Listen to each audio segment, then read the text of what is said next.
നാമം വാഴ്ത്തപ്പെടുമാറാകട്ടെ.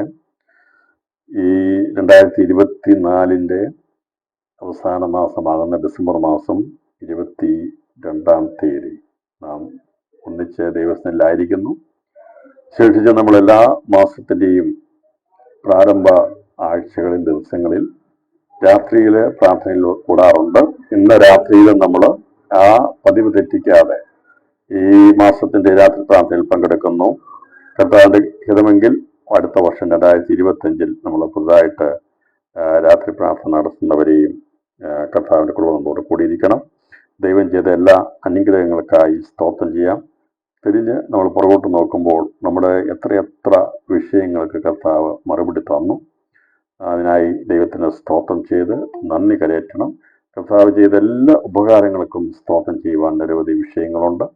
ചില വിഷയങ്ങൾ അത് നടക്കാനുള്ളത് സമയബന്ധിതമായ സമയത്ത്, ദൈവത്തിൻ്റെ സമയത്ത് അതെല്ലാം പൂർത്തീകരിപ്പാൻ നമ്മുടെ കർത്താവ് മതിയായവനാണ്.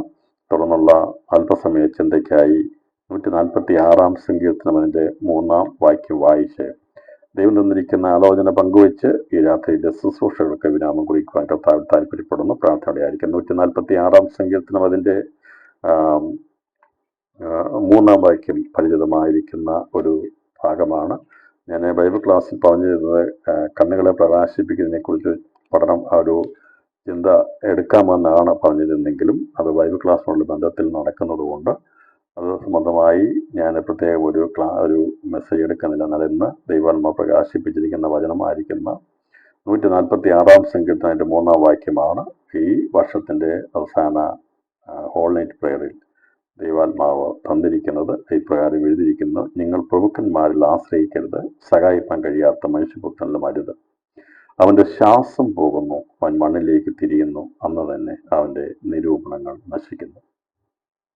കർത്താവിൻ്റെ വചനം ദൈവത്തെ സ്തുതിപ്പിൻ, യഹോവയെ സ്തുതിപ്പിൻ എന്ന് പറഞ്ഞുകൊണ്ട് എന്മനമേ യഹോവയെ സ്തുതിക്കുക, ജീവനുള്ളെന്നും അവൻ യഹോവയെ സ്തുതിക്കെന്ന് പറയും. ദൈവത്തെ സ്തുതിക്കുന്ന ആരാധനാ ഗീതങ്ങളാണ് സങ്കീർത്തനങ്ങൾ. കഷ്ടതയിലും ദുഃഖത്തിലും പ്രയാസത്തിലും ഒക്കെ പാട്ടുപാടി ദൈവത്തിന് മഹത്വം കരയറ്റി. എങ്ങനെയാണ് കഷ്ടത്തിൽ പാട്ടുപാടാൻ കഴിയുന്നത്? കഷ്ടത്തിൽ പ്രാർത്ഥനയാണ്. എന്നാൽ പ്രാർത്ഥന പോലും ആരാധനയായി മാറുന്നു. കഴിഞ്ഞ നാളുകളിൽ ദൈവം ചെയ്ത ഉപകാരങ്ങളെ ഓർത്ത് ദൈവത്തിന് സ്തോത്രം ചെയ്യുമ്പോൾ അത് ആരാധനയായി മാറുന്നു. നമ്മുടെ ആവശ്യങ്ങളെ സ്തോത്രത്തോടെ അറിയിക്കുമ്പോൾ അത് കഷ്ടത്തിലാണെങ്കിലും രോഗത്തിലാണെങ്കിലും പ്രയാസത്തിലാണെങ്കിലും ദൈവത്തിന് നന്ദി പറഞ്ഞുകൊണ്ട് നാം പ്രാർത്ഥനാ വിഷയങ്ങളിൽ ഇടപെടുമ്പോൾ നമ്മുടെ ജീവിതം ആരാധനയായി മാറുന്നു. അതുകൊണ്ടാണ് ഇവിടെ പറയുന്നത് യഹോവയെ സ്തുതിപ്പിൻ, എന്മനമേ യഹോവയെ സ്തുതിക്കുക. എന്തായാലും ദൈവത്തിന്റെ സന്നിധിയിൽ സ്തുതിക്കാൻ പറഞ്ഞിരിക്കുന്നതിനാണ് 103-ാം സങ്കീർത്തനം പറഞ്ഞിരിക്കുന്നു, അവൻ ചെയ്ത ഉപകാരങ്ങളൊന്നും മറക്കരുത്. ദൈവം ചെയ്ത ഉപകാരങ്ങളെ ഓർത്തുകൊണ്ടാണ് ദൈവത്തിന് മഹത്വം കരയേറ്റം, ദൈവത്തിന് സ്തോത്രം ചെയ്യുന്നത്. അപ്പോൾ ആ സങ്കീർത്തനമുള്ള ബന്ധത്തിൽ ഇവിടെ രേഖപ്പെടുത്തിയിട്ടുള്ള ഭാഗങ്ങൾ ഞാൻ മുഴുവൻ പോകാനായിട്ട് ആഗ്രഹിക്കുന്നില്ല. നിങ്ങൾ പ്രഭുക്കന്മാരിൽ ആശ്രയിക്കരുത്, സഹായിക്കാൻ കഴിയാത്ത മനുഷ്യപുത്രനിലും അരുത്. ദൈവത്തെ സ്തുതിക്കുന്ന, ദൈവത്തെ ആരാധിക്കുന്ന ദൈവത്തോട് ദൈവം പറഞ്ഞിരിക്കുന്നത് പ്രഭുക്കന്മാരിൽ ആശ്രയിക്കുന്നത് കൊണ്ട് കാര്യങ്ങൾ നടക്കും, മനുഷ്യനെ ആശ്രയിക്കുന്നതുകൊണ്ട് കാര്യങ്ങൾ നടക്കും. എന്നാൽ നിങ്ങൾ പ്രഭുക്കന്മാരിൽ ആശ്രയിക്കരുത്, സഹായിക്കാൻ കഴിയാത്ത മനുഷ്യപുത്രനിലും അരുത്. അവൻ്റെ ശ്വാസം പോകുന്നു, അവൻ മണ്ണിലേക്ക് തിരിയുന്നു, അന്ന് തന്നെ അവൻ്റെ നിരൂപണങ്ങൾ നശിക്കുന്നു. 118-ാം സങ്കീർത്തനം 8-9 വാക്യങ്ങളോട് ബന്ധപ്പെട്ടാണ് കിടക്കുന്നത്. 118-ാം സങ്കീർത്തനത്തെക്കുറിച്ച് നമുക്കറിയാം. 118-ാം സങ്കീർത്തനം 8-9 വാക്യങ്ങൾ പറയുന്നത് മനുഷ്യരിൽ ആശ്രയിക്കുന്നതിനേക്കാൾ യഹോവയിൽ ആശ്രയിക്കുന്നത് നല്ലത്, പ്രഭുക്കന്മാരിൽ ആശ്രയിക്കുന്നതിനേക്കാൾ യഹോവയിൽ ആശ്രയിക്കുന്നത് നല്ലത്. അപ്പോൾ ഇവിടെ ആശ്രയിക്കാം, അതിനേക്കാൾ നല്ലതാണെന്നാണ്. എന്താണ് ഈ രണ്ട് സങ്കീർത്തനങ്ങളിലും രണ്ട് വ്യത്യസ്തമായ ആശയങ്ങൾ ഉണ്ടായിരിക്കുന്നതെന്ന് നമുക്ക് സംശയമുണ്ടാകാം. ഇവിടെ ആശ്രയിക്കുന്നതിനേക്കാൾ യഹോവയിൽ ആശ്രയം. പക്ഷേ 146-ാം സങ്കീർത്തനത്തിൽ പറയുന്നത് പ്രഭുക്കന്മാരിൽ ആശ്രയിക്കരുത്, സഹായിക്കാൻ കഴിയാത്ത. അവിടെ അഫർമേറ്റീവായിട്ട് വളരെ വ്യക്തമായി പറയാൻ ആ വിഷയത്തിൽ ആശ്രയിക്കരുത്. അപ്പോൾ ഇവിടെ നമുക്ക് കാണാൻ സാധിക്കുന്നത് ആത്മീയ വിഷയത്തോടുള്ള ബന്ധത്തിൽ നാം ഒരിക്കലും മനുഷ്യരിലോ പ്രഭുക്കന്മാരിലോ ആശ്രയം. ഞാൻ പറയുന്നത് ആത്മീയ വിഷയത്തോടുള്ള ബന്ധത്തിൽ. ഭൗതികമായിട്ടുള്ള വിഷയത്തോടുള്ള ബന്ധത്തിൽ നമുക്ക് രോഗം വരുമ്പോൾ ഡോക്ടറെ ആശ്രയിക്കണം, ആശുപത്രിയെ ആശ്രയിക്കണം, ആവശ്യമുള്ള സമയത്ത് ബാങ്കിനെ ആശ്രയിക്കണം. അതൊക്കെ ആവശ്യമാണ്, ഭൗമികമായിട്ടുള്ള ആവശ്യങ്ങളാണ്. അപ്പോൾ അങ്ങനെ ആശ്രയിക്കുമ്പോൾ ആശ്രയിക്കുമ്പോൾ ദൈവത്തിൽ ആശ്രയിച്ചിട്ട് നമ്മളിങ്ങനെയുള്ള സ്ഥലങ്ങളൊക്കെ പോകുമ്പോൾ ആ വിഷയങ്ങൾക്ക് പരിഹാരമുണ്ടാകും. അല്ലാതെ ഞാൻ ദൈവത്തിൽ മാത്രമേ ആശ്രയിക്കുള്ളൂ, ഞാൻ ഓരോരുത്തരുടെ ചിന്ത, ഞാൻ മരുന്ന് വാങ്ങിക്കത്തില്ല, അതൊക്കെ ഞാൻ പറയുന്നത് വ്യത്യസ്തം, ഓരോരുത്തരുടെയും വ്യക്തിപരമായിട്ടുള്ള ആവശ്യമാണ്. പക്ഷേ എന്നാൽ ദൈവം അറിയിക്കുന്നത് നമ്മൾ പ്രാർത്ഥിച്ചിട്ട് നമുക്ക് ആവശ്യമുള്ള ഈ പറയുന്ന കാര്യങ്ങളൊക്കെ നമ്മൾ കടന്നു പോകുന്നത് ആവശ്യമാണ്. അത് അങ്ങനെ ചെയ്യുന്നതിനേക്കാൾ നല്ലതെന്ന് പറയുമ്പോൾ അത് ചെയ്യുക, അതോടൊപ്പം തന്നെ ദൈവത്തിൽ ആശ്രയിക്കുക എന്നതാണ് ഏറ്റവും നല്ലത്. ദൈവത്തിൽ നമ്മൾ മനുഷ്യനെ ആശ്രയിക്കുന്നതിനേക്കാൾ യഹോവയിൽ ആശ്രയം നല്ലത്. അപ്പോൾ ആശ്രയിച്ചു, പക്ഷേ അതിൻ്റെ അകത്തും ദൈവാശ്രയമാണ് ഉണ്ടായിരിക്കേണ്ടതെന്നാണ്. ഭൗതിക വിഷയങ്ങളുള്ള ബന്ധത്തിൽ മനുഷ്യരിൽ ആശ്രയിക്കാം, എന്നാൽ സഭയോടുള്ള ബന്ധത്തിൽ, ആരാധനയോടുള്ള ബന്ധത്തിൽ, ദൈവമായിട്ടുള്ള ബന്ധത്തിൽ ഈ പറയുന്ന ആരെയും ആശ്രയിക്കരുത് എന്നാണ് ഇവിടെ രേഖപ്പെടുത്തിയിരിക്കുന്നത്. സംബന്ധമായിട്ടുള്ള ചില സന്ദേശങ്ങൾ ഇന്ന് രാത്രിയിൽ പങ്കുവെക്കാൻ താല്പര്യപ്പെടുക. ഇവിടെ പറഞ്ഞിരിക്കുന്നത് യഹോവയിൽ ആശ്രയിക്കുന്നവർ ഒരു നാളും ലജ്ജിച്ചു പോകത്തില്ല എന്ന് 25-ാം സങ്കീർത്തനത്തിൽ രേഖപ്പെടുത്തുന്നുണ്ട്. യഹോവയിൽ ആശ്രയിക്കുന്നവർ ലജ്ജിച്ചു പോകുവാൻ ദൈവം സമ്മതിക്കുകയില്ല. ദൈവത്തിനായി ആശ്രയിച്ച് കാത്തിരിക്കുക. അപ്പോൾ ആശ്രയിച്ച് കാത്തിരിക്കുന്ന ഒരനുഭവം ഉള്ളവരെ, അപ്പോൾ എൻ്റെ ദൈവമേ, ഞാൻ ആശ്രയിക്കുന്നു, ഞാൻ ലജ്ജിച്ചു പോകരുത്, എൻ്റെ ശത്രുക്കൾ എൻ്റെ മേൽ ജയം ഘോഷിക്കരുത്, നിന്നെ കാത്തിരിക്കുന്ന ഒരുത്തിനും ലജ്ജിച്ചു പോകുകയില്ല, വെറുതെ രോഗിക്കുന്ന ലജ്ജിച്ചു പോകുമെന്ന് 25-ാം സങ്കീർത്തനം. അപ്പോൾ ആശ്രയം, കാത്തിരിപ്പ്, ഇതൊക്കെ പലപ്പോഴും നമ്മൾ വിചാരിക്കും ദൈവത്തിൽ ഇങ്ങനെ മാത്രം ആശ്രയിച്ച് കാത്തിരുന്നാൽ നാം പരാജയപ്പെട്ടു പോകുമോ എന്ന് വിചാരിക്കും. പക്ഷെ ഒരു നാളും ദൈവത്തിൽ ആശ്രയിക്കുന്നവർ ലജ്ജിച്ചു പോകത്തില്ല. ദൈവത്തിൽ കാത്തിരിക്കുന്ന ആരും ലജ്ജിച്ചു പോകുവാൻ ദൈവം സമ്മതിക്കുകയില്ല. അപ്പോൾ ദൈവത്തിൽ ആശ്രയിച്ച് 2024 വന്ന് നമ്മൾ 2025 പ്രവേശിക്കുമ്പോൾ ഒരുപക്ഷെ എല്ലാ കാര്യങ്ങൾക്കും മറുപടി കിട്ടിയില്ലെങ്കിലും നാം അതിൽ കാത്തിരിക്കും. എൻ്റെ ദൈവം എൻ്റെ ആശ്രയമാണ്, ഞാൻ ദൈവത്തിൽ മാത്രമേ ആശ്രയിക്കുള്ളൂ, അവൻ എനിക്ക് വേണ്ടി പ്രവർത്തിക്കും എന്നുള്ള വലിയൊരു വിശ്വാസത്തോടും പ്രത്യാശയോടും ആയിരിക്കണം നാം ആയിരിക്കേണ്ടതിന്. അതിനോടുള്ള ബന്ധത്തിൽ ദൈവസഭയുള്ള ആത്മീയ വിഷയത്തോടുള്ള ബന്ധത്തിലും ഭൗതിക വിഷയത്തോടുള്ള ബന്ധത്തിലും രണ്ട് ഉദാഹരണങ്ങളെ പുതിയ നിയമത്തിൽ നിന്നെടുത്ത് ചിത്രീകരിച്ച് ഞാൻ ഈ സന്ദേശം അവസാനിപ്പിക്കാം. ഒന്ന്, നമുക്ക് പരിചിതമായിരിക്കുന്ന ഭാഗങ്ങളാണ് പുതിയ നിയമപുസ്തകം. ഞാൻ പറഞ്ഞത് വേദപുസ്തകത്തിൻ്റെ എല്ലാ ഭാഗങ്ങളും കഴിഞ്ഞ നാളുകളിൽ പ്രസംഗിച്ച വിഷയങ്ങളാണ്. അല്ലാതെ പുതിയ വിഷയങ്ങളൊന്നും എടുത്ത് നമുക്ക് പ്രസംഗിക്കാനായിട്ട് വേറെ പുസ്തകമില്ല, ബൈബിൾ മാത്രമാണ് നമുക്കുള്ളത്. അതുകൊണ്ട് ഇതിനകത്തുള്ള സങ്കീർത്തനങ്ങളും ലേഖനങ്ങളും പ്രവചന പുസ്തകങ്ങളുമാണ് നാം വായിക്കുകയും പഠിക്കുകയും ചെയ്യുന്നത്. അതുകൊണ്ട് വ്യത്യസ്തങ്ങളായിരിക്കുന്ന ഒരു ഒരു പുസ്തകത്തൊന്നും ചിന്തിക്കാൻ പറ്റില്ല. ബൈബിളിലുള്ള കാര്യങ്ങളെക്കുറിച്ചാണ് നമ്മൾ ചിന്തിക്കുന്നത്. അപ്പോൾ അതിന് തെളിവായിട്ട് ഒന്ന് രണ്ട് ഭാഗങ്ങൾ ഇന്ന് രാത്രി ഞാൻ ചിന്തിക്കുമ്പോൾ, ദൈവത്തിൽ ആശ്രയിക്കുന്ന, പ്രഭുക്കന്മാരിൽ ആശ്രയിക്കാതെ ദൈവത്തിൽ ആശ്രയിക്കുന്നതിൻ്റെ പ്രത്യേകത എന്താണ്, എന്നാൽ ദൈവത്തിൽ ആശ്രയിക്കാത്ത മനുഷ്യരിൽ പ്രഭുക്കന്മാരിൽ ആശ്രയിക്കുന്നവരുടെ ഗതി എന്താകുന്നു എന്നുള്ളത് ഈ 2024 അവസാന സന്ദേശത്തിൽ നാം മനസ്സിലാക്കുന്നത് നമ്മുടെ ആശ്രയം കൃത്യമാണ്. നാം ആശ്രയിക്കുന്നത് ഏറ്റവും ശ്രേഷ്ഠകരമാണ്. അതുകൊണ്ട് നാം ഒരു നാളും ലജ്ജിച്ചു പോകത്തില്ല എന്നുള്ളതിന് ഉറപ്പ് കൂടിയാണ് നമുക്ക് ഇവിടെ ലഭിക്കുന്നത്. നമുക്കറിയാം ദൈവത്തിൽ ആശ്രയിച്ച ദൈവമക്കളും ദൈവത്തിൽ ആശ്രയിക്കാത്തവരും തമ്മിലുള്ള വ്യത്യാസം എന്താണെന്നുള്ളത് അപ്പോസ്തലന്മാരുടെ പ്രവൃത്തിയുടെ പുസ്തകം 12-ാം അധ്യായത്തെ ആധാരമാക്കി ഞാൻ അതിൽ നിന്ന് ചില സന്ദേശങ്ങൾ കൈമാറാൻ താല്പര്യപ്പെടുന്നു. അതുപോലെ മനുഷ്യരെ ആശ്രയിച്ചൊരു വ്യക്തിയെക്കുറിച്ച് ഇതിനു മുമ്പ് നമ്മൾ ചിന്തിച്ചിട്ടുണ്ട്. അപ്പൻ നകന്നുപോയ മകൻ, അവൻ അവിടുത്തെ പൗരപ്രഭുക്കന്മാരെ ആശ്രയിച്ചു, ഒരുത്തനെ ആശ്രയിക്കുന്നത്. ആ രണ്ട് ഭാഗമാണ് ഇന്ന് രാത്രി ചിന്തിക്കുന്നത്. ഞാൻ പറഞ്ഞു പോകുന്ന രണ്ട് വചനങ്ങൾ, ഒന്ന് മുടിയനായ പുത്രൻ എന്ന് പറയുന്ന, അല്ലെങ്കിൽ അപ്പൻ നകന്നുപോയ മനുഷ്യൻ, അവൻ പരദേശത്ത് പോയി അവസാനം മുട്ടുവന്ന് തുടങ്ങിയപ്പോൾ അവിടുത്തെ പൗരന്മാർ ഒരുവനെ ആശ്രയിച്ചു, അത് മനുഷ്യനെ ആശ്രയിച്ചു. എന്നാൽ അവന് പരാജയപ്പെട്ടു, അവൻ്റെ മടങ്ങിവരവിനെ കുറിച്ചും. അതുപോലെ തന്നെ ഇവിടെ 12-ാം അധ്യായത്തില് ദൈവത്തിൽ ആശ്രയിക്കേണ്ടതിന് പകരം ആശ്രയിക്കുന്ന ഒരു കൂട്ടർക്കുണ്ടാകുന്ന അവിടെ സംഭവിക്കുന്ന വിഷയങ്ങളെക്കുറിച്ചുമാണ് ഈ 12-ാം അധ്യായം രേഖപ്പെടുത്തിയിരിക്കുന്നത്. 12-ാം അധ്യായത്തിൻ്റെ ദിവസം മുഴുവനും വായിച്ച് ചിന്തിക്കാൻ രാത്രിയിൽ സമയം നമുക്ക് ആവശ്യമുണ്ട്. കാരണം ഈ വിഷയം അറിയാവുന്നതാണ്.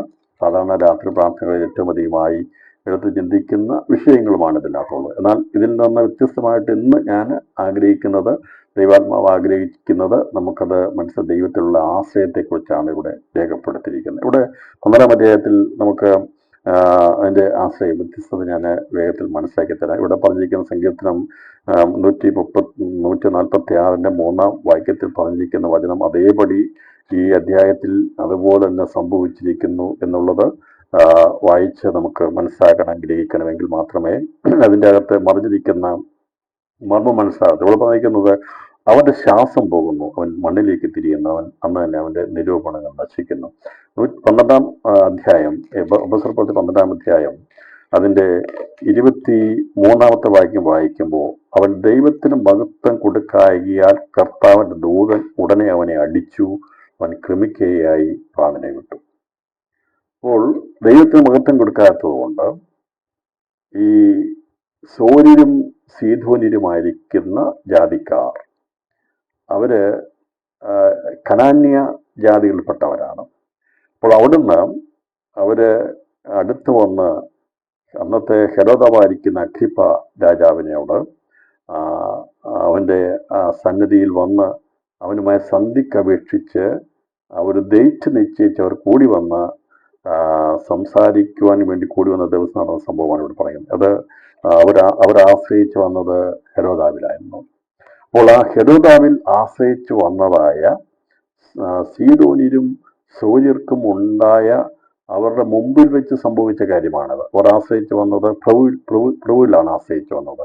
അപ്പോൾ ഗലാത്യ ദേശത്തെ പ്രഭുവായിരിക്കുന്ന ഹെരോദാവിൽ അവർ ആശ്രയിച്ച് വന്ന്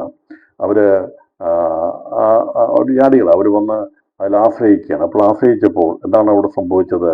അവന്റെ ശ്വാസം പോകുന്നു, അവൻ മണ്ണിലേക്ക് തിരിയുന്നു, അന്ന് തന്നെ അവന്റെ നിരൂപണങ്ങൾ നശിക്കുന്നു. സന്ദേശം മനസ്സിലാകും. ഞാനത് ഇതിന്റെ പ്രാരംഭത്തിൽ തന്നെ പറയുന്നത് അത് പിന്നീട് സംസാരിക്കുമ്പോൾ അത് മനസ്സിലാകാൻ വേണ്ടിയാണ്. എന്താണ് ഇതിൻ്റെ അകത്ത് രേഖപ്പെടുത്തിയത്? ഇപ്പോൾ 46-ാം സംഖ്യത്തിൽ 3-ാം വാക്യത്തിൽ പറയുന്ന അതേ വചനമാണ്, അതേ കാര്യം ഈ 12-ാം അധ്യായത്തിൽ സംഭവിച്ചിരിക്കുന്നു എന്നുള്ളത് നമുക്ക് ഈ വചനമായിട്ട് നമുക്ക് മനസ്സിലാക്കി പഠിക്കാനായിട്ട് സാധിക്കുന്നുണ്ട്. അതുകൊണ്ടാണ് ഈ 12-ാം അധ്യായത്തിന്റെ 20 മുതലുള്ള വാക്യങ്ങൾ ഞാൻ വായിപ്പിച്ചത്. അപ്പോൾ മറുഭാഗത്തിൽ ഉണ്ടാകും എന്താണ്, ആരാണ് മനുഷ്യൽ പ്രഭുക്കന്മാരിൽ ആശ്രയിക്കാതിരുന്നവർ ആരാണെന്നുള്ള ചോദ്യം കൂടി ഉണ്ടാകും. അതാണ് എൻ്റെ പ്രാരംഭ ഭാഗത്ത് പറഞ്ഞിരിക്കുന്നത്. അപ്പോൾ ദൈവത്തിൽ മാത്രം ആശ്രയിക്കുന്നവരും ദൈവത്തിൽ ആശ്രയിക്കാതെ പ്രഭുക്കന്മാരിൽ ആശ്രയിക്കുന്നവരും തമ്മിലുള്ള വ്യത്യാസം എന്താണെന്ന് വളരെ വ്യക്തമായി രേഖപ്പെടുത്തിയിരിക്കുന്ന ഒരു പുസ്തകത്തിന്റെ അധ്യായമാണ് അപ്പോസ്തല പ്രവൃത്തികൾ 12-ാം അധ്യായം. ഈ 2 അധ്യായത്തിൽ, ഈ 12-ാം അധ്യായത്തിലെ പ്രഭുക്കന്മാരിൽ ആശ്രയിച്ച സീദോന്യർക്കും സോര്യരുടെയും കൺമുമ്പിൽ കണ്ടത്, അവർ ആശ്രയിച്ച ഇടപ്രഭുവായിരിക്കുന്ന ഹെരോദാവായിരിക്കുന്ന അഗ്രിപ്പ ദൂതൻ അവനെ അടിച്ച് കൃമിക്കിരയായി അവൻ പ്രാണനെ വിട്ടു മരിക്കുന്നതാണ് കണ്ടത്. അവർ അമ്പരന്ന് പോയി, സ്തംഭിച്ചു പോയി. അവർ ആശ്രയിച്ചു വന്ന പ്രഭു നിമിഷങ്ങൾക്കുള്ളിൽ കൃമിക്കിരയായി അവനെന്ത് ചെയ്തു? കൃമിക്കിരയായി എന്ന് പറഞ്ഞതിനർത്ഥം അവൻ ചീഞ്ഞു നാറിപ്പോയി എന്ന് പറഞ്ഞതിനർത്ഥം ദൈവം ഒരു മനുഷ്യനെ അവനെ നശിപ്പിച്ചു കളയുവാൻ, അവന്റെ നിരൂപണങ്ങളില്ലാതാക്കുവാൻ, താൻ വലിയവനാണെന്നുള്ള ചിന്ത ഉയർന്നാൽ ദൈവത്തെ ഒരു നിമിഷം പോലും വേണ്ട ഒരു മനുഷ്യനെ ക്രിമിക്കിരയാക്കി തീർത്ത് കളയുവാനായിട്ട്. അവിടെ ദൈവത്തിന് മഹത്വം കൊടുക്കാതെയുള്ള പ്രവൃത്തികളെ കുറിച്ച് നമ്മളിവിടെ കാണാൻ സാധിക്കും. ഞാൻ അതേക്കുറിച്ച് എക്സ്പ്ലെയിൻ ചെയ്യാം. പക്ഷെ എന്നാൽ ദൈവത്തിൽ ആശ്രയിക്കുന്നവരെ കുറിച്ചാണ് അതിന്റെ പ്രാരംഭ ഭാഗത്ത് പറഞ്ഞിരിക്കുന്നത്. അപ്പോൾ 12-ാം അധ്യായത്തിലേക്ക് വരുമ്പോൾ ആ കാലത്ത് ഹെരോദ രാജാവിനെ കുറിച്ചുള്ള ഒരു സംഭവമാണ്. ഹെരോദ രാജാവ് സഭയിൽ ചിലരെ പീഡിപ്പിക്കേണ്ടതിന് കൈനീട്ടി യോഹന്നാൻ സഹോദരനായ യാക്കോബിനെ അവൻ വാളുകൊണ്ട് കൊന്നു. ഈ അപ്പോസ്തലന്മാരിൽ ഒന്നാമതായി രക്തസാക്ഷിത്വം വഹിക്കുന്ന ആളാണ് യാക്കോബ്. അപ്പോൾ സഭയുടെ ആദ്യത്തെ രക്തസാക്ഷി സ്തെഫാനോസാണ്. സ്തെഫാനോസ് അപ്പോസ്തലനായിരുന്നില്ല. സ്തെഫാനോസ് ഒരു സുവിശേഷകനായിരുന്നു. എന്നാൽ അപ്പോസ്തലന്മാർ, ദൈവമായ കർത്താവ് തെരഞ്ഞെടുത്ത 12 അപ്പോസ്തലന്മാരിൽ ആദ്യമായി രക്തസാക്ഷിത്വം വഹിക്കുന്ന വ്യക്തി ആരെന്ന് ചോദിച്ചാൽ അത് യാക്കോബാണ്. യാക്കോബിനെ കുറിച്ച് പറയുമ്പോൾ ദൈവം പേര് മാറ്റിയ 3 ശിഷ്യന്മാരുണ്ട്.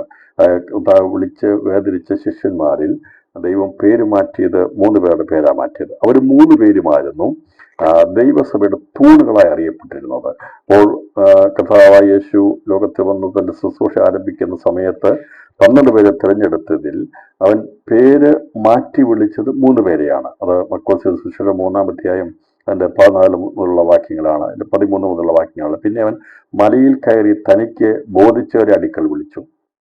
അവർ അവൻ്റെ അരികെ വന്നു. യേശു മലയിൽ കയറിയിട്ട് ജനങ്ങൾ താഴെയുണ്ട്, പക്ഷേ താൻ ബോധിച്ച 12 പേരെ അവൻ്റെ അടുക്കിലേക്ക് വിളിച്ചു. അവൻ തന്നോടുകൂടി ഇരിപ്പാനും പ്രസംഗിക്കേണ്ടതിന് അയപ്പാനും ഭൂതങ്ങളെ പുറത്താക്കേണ്ടതിന് അധികാരമുണ്ടാകുവാനും പന്തിരിവരെ നിയമിച്ചു. ദൈവം ഈ 12 പേരെ വിളിച്ചത്, മലയിലേക്ക് വിളിച്ചത്, ഈ ശുശ്രൂഷ അവരെ ഏൽപ്പിക്കാൻ വേണ്ടിയാണ്. തന്നോടുകൂടി ഇരിക്കണം, പ്രസംഗിക്കണം, ഭൂതങ്ങളെ പുറത്താക്കണം. പന്തിരി നിയമിച്ചു. അവന് ശിമോന് പത്രോസ് എന്ന് പേരിട്ടു. അപ്പോൾ ദൈവം പേര് മാറ്റുന്ന ആദ്യത്തെ വ്യക്തി പത്രോസാണ്. പത്രോസ്, ശിമോനായിരുന്നു അവൻ്റെ പേര്. ദൈവനെ കല്ലാക്കി മാറ്റി, അടിസ്ഥാന കല്ലാകുന്ന ക്രിസ്തുവോട് ചേർത്ത് പണിയപ്പെടുന്ന ഒന്നാമത്തെ കല്ലാക്കി അവനെ മാറ്റിയതുകൊണ്ടാണ് അവൻ്റെ പത്രോസ് എന്ന പേര് അടയപ്പെടുന്നത്. രണ്ടാമത് ദൈവം പേര് മാറ്റിയത് സെബദിയുടെ മകനായ യാക്കോബ്, യാക്കോബൻ സഹോദരനായ യോഹന്നാൻ. ഇവർക്ക് ഇടിമക്കൾ എന്നർത്ഥമുള്ള ബോവന നേർഗസ് എന്ന് പേരിട്ടു. ബോവന നേർഗസ് എന്ന് പറഞ്ഞാൽ ഇടിമക്കൾ, തണ്ടർ, ഇടിമക്കൾ എന്ന് പേരിട്ടു. ഈ 3 പേരെയാണ് ദൈവമായ യേശു ക്രിസ്തു പേര് മാറ്റി വിളിച്ചത്. അപ്പോൾ കർത്താവ് ശിമോനെ പത്രോസ് എന്നാക്കിയപ്പോൾ സെബദിയുടെ മക്കൾ എന്ന് പറയുമ്പോൾ സെബദിയും സെബദിയുടെ ഭാര്യയുടെ പേര് ശലോമ എന്നാണ് നമുക്ക് തിരുവന പഠിക്കുമ്പോൾ കാണുമ്പോൾ. സെബദിയുടെയും മക്കളായിരിക്കുന്ന യാക്കോബിനെയും യോഹന്നാനെയും ദൈവം കണ്ടപ്പോളെ വിളിച്ചവർ ഇടിമക്കൾ എന്നാണ്, സൺസ് ഓഫ് ദ തണ്ടർ. അപ്പോൾ ഇവിടെ എന്തുകൊണ്ടാണ് ഇടിമക്കൾ എന്നത്? ഇപ്പൊ ദൈവം പേര് മാറ്റി വിളിക്കുന്നതിൻ്റെ അകത്തൊരർത്ഥമുണ്ട്.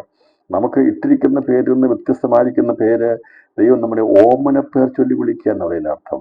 അതിന് നിക്നെയിം, ഓമനപ്പേർ ചൊല്ലി വിളിക്കുക. നമുക്ക് ഏറ്റവും അധികം സ്നേഹമുള്ളവരെയാണ് ഓമനപ്പേർ ചൊല്ലി വിളിക്കുക എന്ന് പറഞ്ഞാൽ ഒരു പ്രത്യേക ദൗത്യത്തിന് വേണ്ടി അവരെ ദൈവം കണ്ടിരിക്കുമ്പോൾ ഓമനപ്പേരിട്ടു. 12 പേരെ വിളിച്ചതിൽ 3 പേർക്ക് ദൈവം ഓമനപ്പേരിട്ടു. 3 പേരാണ് പത്രോസ്, അതുപോലെ ബോവനർഗസ് എന്ന പേരിൽ അറിയപ്പെടുന്ന ഇടിമക്കളായിരിക്കുന്ന യാക്കോബും യോഹന്നാനും. ഇവർ 3 പേരുമാണ് യേശുക്രിസ്തുവിന്റെ ശുശ്രൂഷയുടെ വ്യത്യസ്ത മേഖലകളിൽ നമുക്കിവരെ കാണാൻ സാധിക്കുന്നുണ്ട്. അവർ 3 പേരുമാണ് കോറായിട്ടുള്ളത്. യേശുവിൻ്റെ അടുത്ത ഏറ്റവും പ്രധാനപ്പെട്ട ശുശ്രൂഷകളിൽ യേശുവിനോട് കൂടെ നിൽക്കുന്നവരാണ്. ഇവരാണ് സഭയുടെ തൂണുകളായി പിൽക്കാലത്ത് അറിയപ്പെടുവാടെ എത്തുന്നത്. ഈ 3 പേർക്കും വ്യത്യസ്തം. അതുകൊണ്ടാണ് അവരെ ഓമന പേർ ചൊല്ലി ഇവരെ വിളിച്ച 12 പേരിൽ നിന്ന് വ്യത്യസ്തമായിരിക്കുന്ന ഓമനപ്പേർ ചൊല്ലി വിളിച്ചതാണ് ഈ 3 പേരെ. അപ്പോൾ പത്രോസും യാക്കോബും യോഹന്നാനും ഇവർ 3 പേരും ആരാണ് യേശുക്രിസ്തുവിന്റെ ശുശ്രൂഷകളുടെ ഏറ്റവും പ്രധാനപ്പെട്ട സന്ദർഭങ്ങളൊക്കെ സാക്ഷിത്വം വഹിച്ചവർ. അവര് യേശുവിനോട് കൂടെ ഉണ്ടായിരുന്നവരാണ്. അതിൽ ഒരുവനായിരുന്നു, ഈ ഇടിമക്കൾ ഒരുവനായിരുന്നു ആര്? ഈ യാക്കോബ് യോഹന്നാന്റെ സഹോദരൻ. അപ്പോൾ അവൻ തീക്ഷ്ണത. അപ്പോൾ ഇടിമക്കൾ എന്ന് പറഞ്ഞു കഴിഞ്ഞാൽ അവരുടെ തീരുമാനങ്ങൾ വളരെ വേഗത്തില്ല. അവർ വളരെ തീക്ഷ്ണതയോടുകൂടി പ്രവർത്തിക്കുന്നവരാണ്. യാക്കോബും യോഹന്നാനും വളരെ സ്നേഹത്തോടെ തീക്ഷ്ണതയോടെ യേശുവിന് വേണ്ടി, യേശുവിന് ശിഷ്യന്മാരായി തീർന്നപ്പോൾ അവർക്ക് വളരെ ആക്റ്റീവാണ് ഉള്ളത്. അതിനകത്ത് പല ലൂക്കോസിന്റെ സുവിശേഷം 9-ാം അധ്യായം വായിക്കുമ്പോൾ നമുക്ക് കാണാൻ സാധിക്കുന്നത് അവരുടെ ആ പ്രത്യേകത വെളിപ്പെടുത്തുന്നുണ്ട്. അങ്ങനെ തീക്ഷ്ണതയുള്ളവർ ഇന്നും നമുക്ക് സഭകളിലൊക്കെ വേണം കേട്ടോ. എന്ന് പലരുടെയും തീക്ഷ്ണത കുറഞ്ഞു പോവുകയാണ്. 9-ാം അധ്യായത്തിൽ കാണുമ്പോൾ ഇവർക്ക് യേശുവിന്റെ നാമം ഒഴികെ മറ്റൊരു നാമത്തോടും അങ്ങോട്ട് ആരെങ്കിലും പ്രസംഗിക്കുന്ന പോലും ഇഷ്ടമല്ലായിരുന്നു. 9-ാം അധ്യായത്തിൽ കാണാൻ സാധിക്കുന്നു. 9-ാം അധ്യായം 49-ാം വായിക്കുമ്പോൾ 49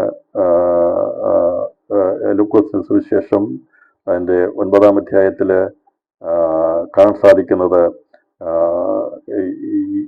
അതിന്റെ 49, നാഥാ, ഒരുത്തൻ നിന്റെ നാമത്തിൽ ഭൂതങ്ങളെ പുറത്താക്കുന്നത് ഞങ്ങൾ കണ്ടു, ഞങ്ങളോടുകൂടെ നിന്നെ അനിക്കമാക്കിയാൽ അവനെ വിരോധിച്ചുവെന്ന് യോഹന്നാൻ പറഞ്ഞ യേശുവിനോട് വിരോധിക്കരുത്, നിങ്ങൾക്ക് പ്രതികൂലമല്ലാത്തവൻ നിങ്ങൾക്ക് അനുകൂലമല്ലോ എന്ന് പറഞ്ഞു.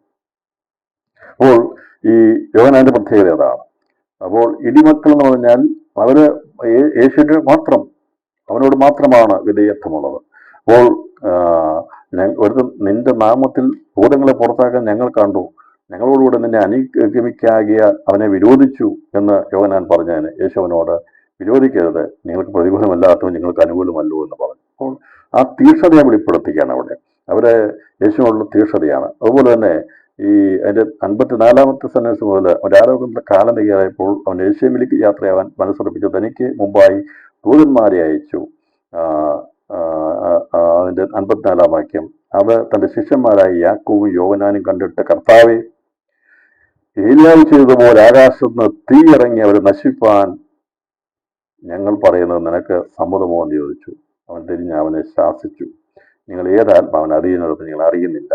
മനുഷ്യപുത്രൻ മനുഷ്യരുടെ പ്രാണങ്ങൾ നശിപ്പാനല്ല വിശ്വാസം വന്നതെന്ന് പറഞ്ഞു. അവർ വേറൊരു ഗ്രാമത്തിലേക്ക് പോയി. ഞാൻ പറഞ്ഞത് ഈ രണ്ട് സന്ദർഭങ്ങൾ പറയുന്നത് അങ്ങനെ ഇവർ ഏത് കാര്യത്തിനും തീക്ഷ്ണതയാണ് അവർക്ക്. അപ്പോൾ യേശുവിനെ അംഗീകരിക്കുന്നില്ല, അല്ലെങ്കിൽ യേശുവിനോട് കൂടെ വരുന്നില്ല എങ്കിൽ പ്രസംഗിക്കരുത് എന്നവർ ചിന്തിച്ചു. അതാ പറഞ്ഞു പ്രസംഗിച്ചോട്ടെ. അങ്ങനെ ദൈവസഭയിൽ ആ തീക്ഷണത കണ്ടുകൊണ്ടാണ് ദൈവർക്ക് പേരിട്ടത്. ദൈവം വെറുതെ ഒരു പേരിട്ടതല്ല, വിവനോട്ട് ഇടിമക്കൾ എന്ന് പേരിട്ടത് വെറുതെ. അപ്പൊ അവിടെ ആ ജീവിതത്തിന്റെ തീക്ഷ്ണതയും വീക്ഷണവും അത്രമാത്രം ദൈവത്തോട് യേശുവിനോടുള്ള പഠിപ്പിക്കലും യേശുവോട് ചേർന്ന് നിന്നവരായിരുന്നു ഇവർ എന്നാണ് ഞാൻ ഇവിടെ നമുക്ക് കാണാൻ. പത്രോസിനെ കുറിച്ച് നമുക്കറിയാം. പത്രോസ് അടിസ്ഥാനപരമായി ഉപദേശമുള്ളവനും ആ കാര്യങ്ങൾക്ക് ഒരു നേതൃത്വപാഠമുള്ളവനുമായിരുന്നു പത്രോസ് എന്ന് നമുക്ക് ദൈവം പേരിട്ടെന്ന് മനസ്സിലാക്കാൻ സാധിക്കുന്നത്. ഞാനിപ്പോൾ ഈ പേരിന് വ്യത്യസ്തത അവരെ മനസ്സിലാക്കാൻ വേണ്ടി, അതുപോലെ ഇവര് എപ്പോഴും വീട്ടിൽ പോലും ഈ കാര്യങ്ങളൊക്കെ പറയുകയും യേശു പഠിപ്പിക്കുന്ന കാര്യങ്ങളുടെ വ്യക്തത മനസ്സിലാക്കിക്കൊണ്ട് വീട്ടിൽ സംസാരിക്കുമായിരുന്നു. അതുകൊണ്ടാണ് ഇവർ രണ്ടുപേരെയും വിളിച്ചുകൊണ്ട് ഇവരുടെ അമ്മ യേശുവിൻ്റെ അടുക്കൽ വന്ന് സംസാരിക്കുന്നതിനെ കുറിച്ചും ഈ ലൂക്കോസ് സുവിശേഷത്തിൽ മത്തായി സുവിശേഷത്തിൽ പറഞ്ഞിരിക്കുന്നത്.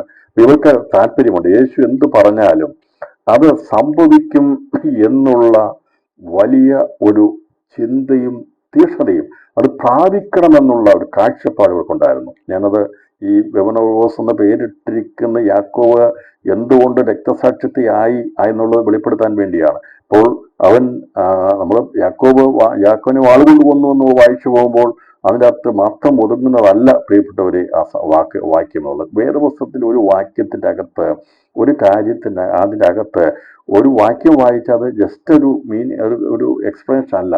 അതിനകത്ത് മറിഞ്ഞിരിക്കുന്ന നിരവധി മാർമിക വിഷയങ്ങളുണ്ട്. എന്താണ് അതിൻ്റെ പിൻപിലുള്ളതെന്നുള്ളത് നാം തിരുവചനത്തെ യഥാർത്ഥമായി ആഴത്തിൽ മനസ്സിലാക്കിയെങ്കിൽ മാത്രമേ അത് വേണ്ട വിധത്തിൽ ഗ്രഹിച്ചെടുക്കാൻ കഴിയൂ. അപ്പോൾ സെബദിയുടെ മക്കളായ, ഞാൻ വായിക്കുന്ന മർക്കോസിന്റെ സുവിശേഷം 10-ാം അധ്യായം 35 വാക്യങ്ങളാണ്.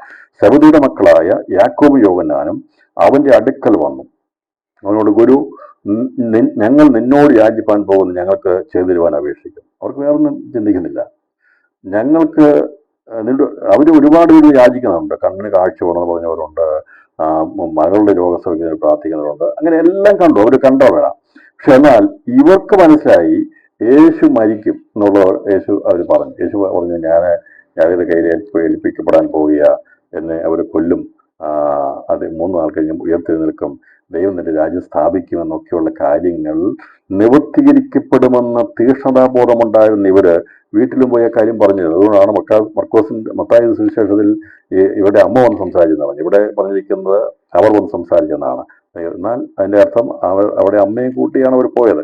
20-ാം അധ്യായത്തിൽ കാണുമ്പോൾ നമുക്കത് എൻ്റെ 2 ഭാഗങ്ങൾ ചേർത്ത് പഠിക്കുമ്പോൾ നമുക്ക് കാണാൻ സാധിക്കുന്നത് വ്യത്യസ്തത. 20-ാം അധ്യായത്തിൽ കാണുന്നത് അന്ന് സെബദീപുത്രന്മാരുടെ അമ്മ പുത്രന്മാരുമായി അവന്റെ അടുക്ക വന്നു എന്നാണ് അതിന്റെ മുകളിലത്തെ വാക്യം.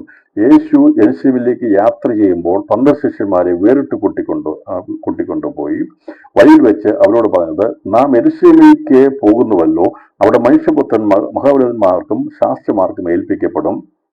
അവർ അവന് മരണശിക്ഷ കൽപ്പിച്ച് പരിഹസിപ്പാൻ, തല്ലുവാനും ക്രൂശിപ്പാനും അവനെ ജാതികൾക്ക് ഏൽപ്പിക്കും. 3-ാം നാൾ ഉയർത്തി. ഇത് പറഞ്ഞപ്പോൾ തന്നെ ഇടിമക്കളായിരിക്കുന്ന ഇവർക്കത് ഇടിപോലെ ആ ശബ്ദം അവരുടെ ഉള്ളിൽ വന്നു.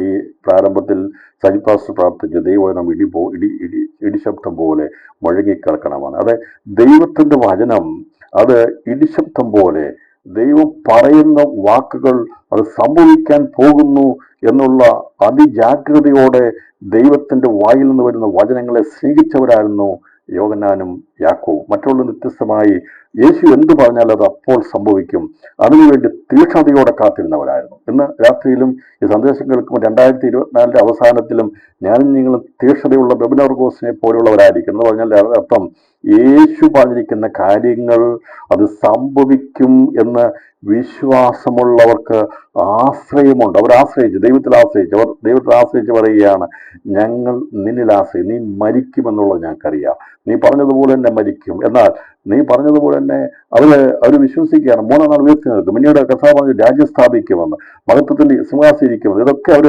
പഠിച്ചതെല്ലാം അവർ കേട്ട് വിചാരിച്ചു, യേശു ഇപ്പോൾ വേഗത്തിൽ മരിക്കും, രാജ്യം സ്ഥാപിക്കും, എനിക്കും എൻ്റെ സഹോദരനും അവൻ്റെ ഇടത്ത് മലത്തിരിക്കും. നല്ല തീരുമാനം എടുത്ത് വേഗത്തിൽ തീരുമാനപ്പെടും. അതുകൊണ്ടാണ് കർത്താവിനെ കണ്ടപ്പോൾ തന്നെ ഇവിടെ പേരിട്ടത് സെബദിയുടെ മക്കൾ.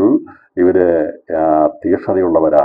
ഇവരേത് കാര്യം കേട്ടാലും അതിന്റെ അകത്ത് അത് സ്ഥാപിച്ചെടുക്കണമെന്ന് താല്പര്യമുള്ളവരാ. ഇന്ന് രാത്രി സന്ദേശം കേൾക്കുന്ന ആത്മാവിന്റെ സന്ദേശം കേൾക്കുന്ന ദൈവമക്കളെ, ഞാനും നിങ്ങൾ താല്പര്യമുള്ള തീക്ഷ്ണതയുള്ളവരായിരിക്കണം. അത് നമ്മളെ ഓമന പേർ ചൊല്ലി ദൈവം പേര് മാറ്റി വിളിക്കണമെങ്കിൽ ദൈവ തീക്ഷ്ണത കാണുമ്പോൾ ദൈവം നമ്മളെ പേര് മാറ്റി വിളിക്കും.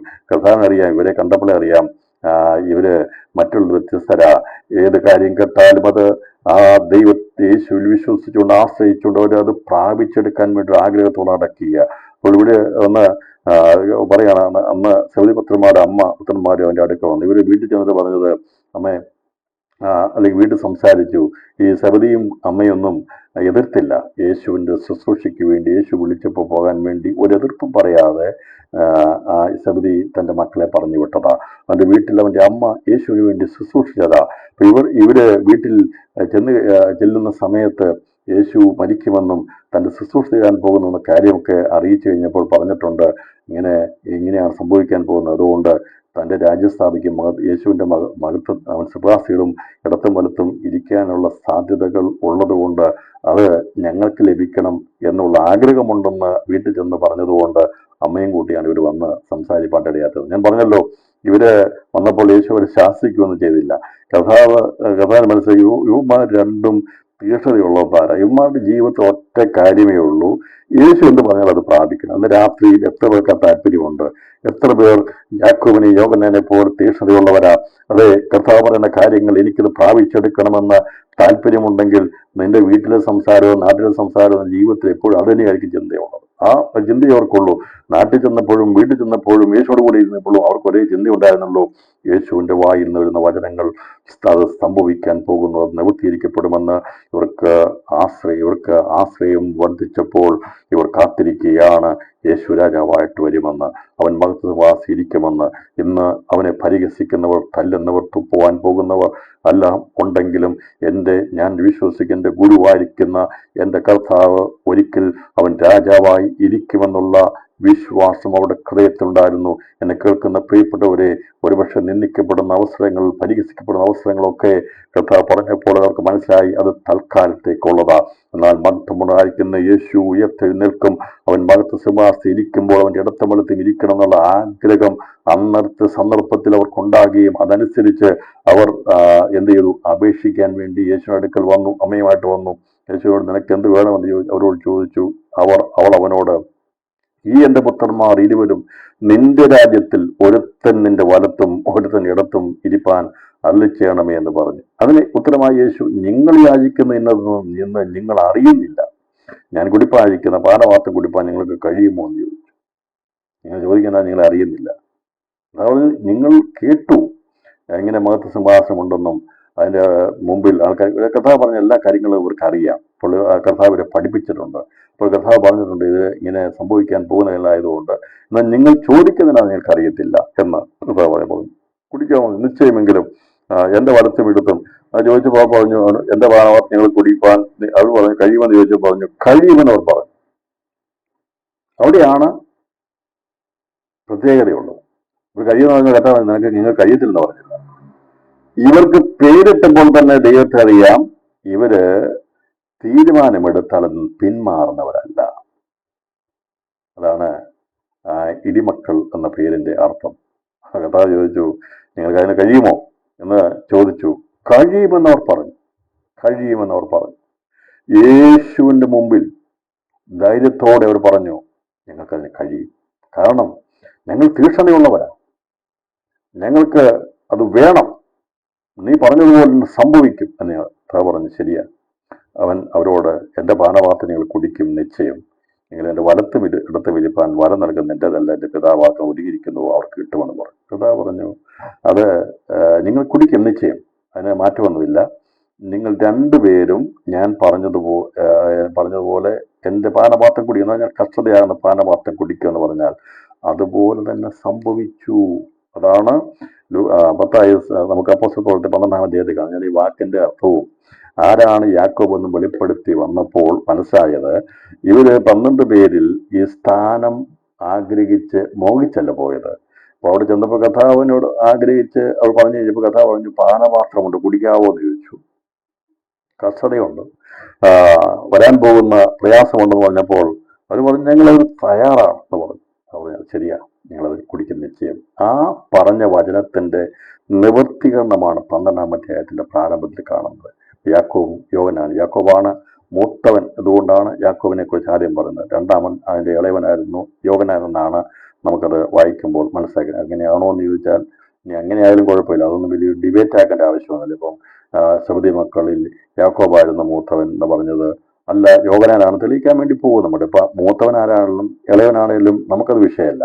ചിലരൊക്കെ അങ്ങനെ വലിയ ഡിബേറ്റ് ഒക്കെ എടുക്കാറുണ്ട്. അങ്ങനെയുള്ള ചെറിയ ചെറിയ കാര്യങ്ങളുടെ ഡിബേറ്റ് ഒന്നും വെക്കേണ്ട ആവശ്യമില്ല. ഇവിടെ യാക്കോബ് എന്ന് പറഞ്ഞപ്പോൾ അവനാണ് ആ മൂത്തവൻ, അതുകൊണ്ടാണ് പത്രോസ് യാക്കോബ് യോഹന്നാൻ എന്ന് പറഞ്ഞിരിക്കുന്നത്. ആ ഓർഡർ അനുസരിച്ച് പറഞ്ഞിരിക്കുന്നതിനനുസരിച്ചാണ് ഞാൻ ഇവിടെ പറഞ്ഞു പോകുന്നത്. അപ്പോൾ ഇവിടെ യാക്കോബിനെ വാളുകൊണ്ട് കൊല്ലുവാൻ കാരണം ദൈവത്തിന് വേണ്ടി ചുരുങ്ങിയ സഹടി 44 അടുത്താണെന്നാണ് കണക്കുകൾ സൂചിപ്പിക്കുന്നത്. എനിക്കറിയത്തില്ല എത്രയാണെന്നുള്ളത്.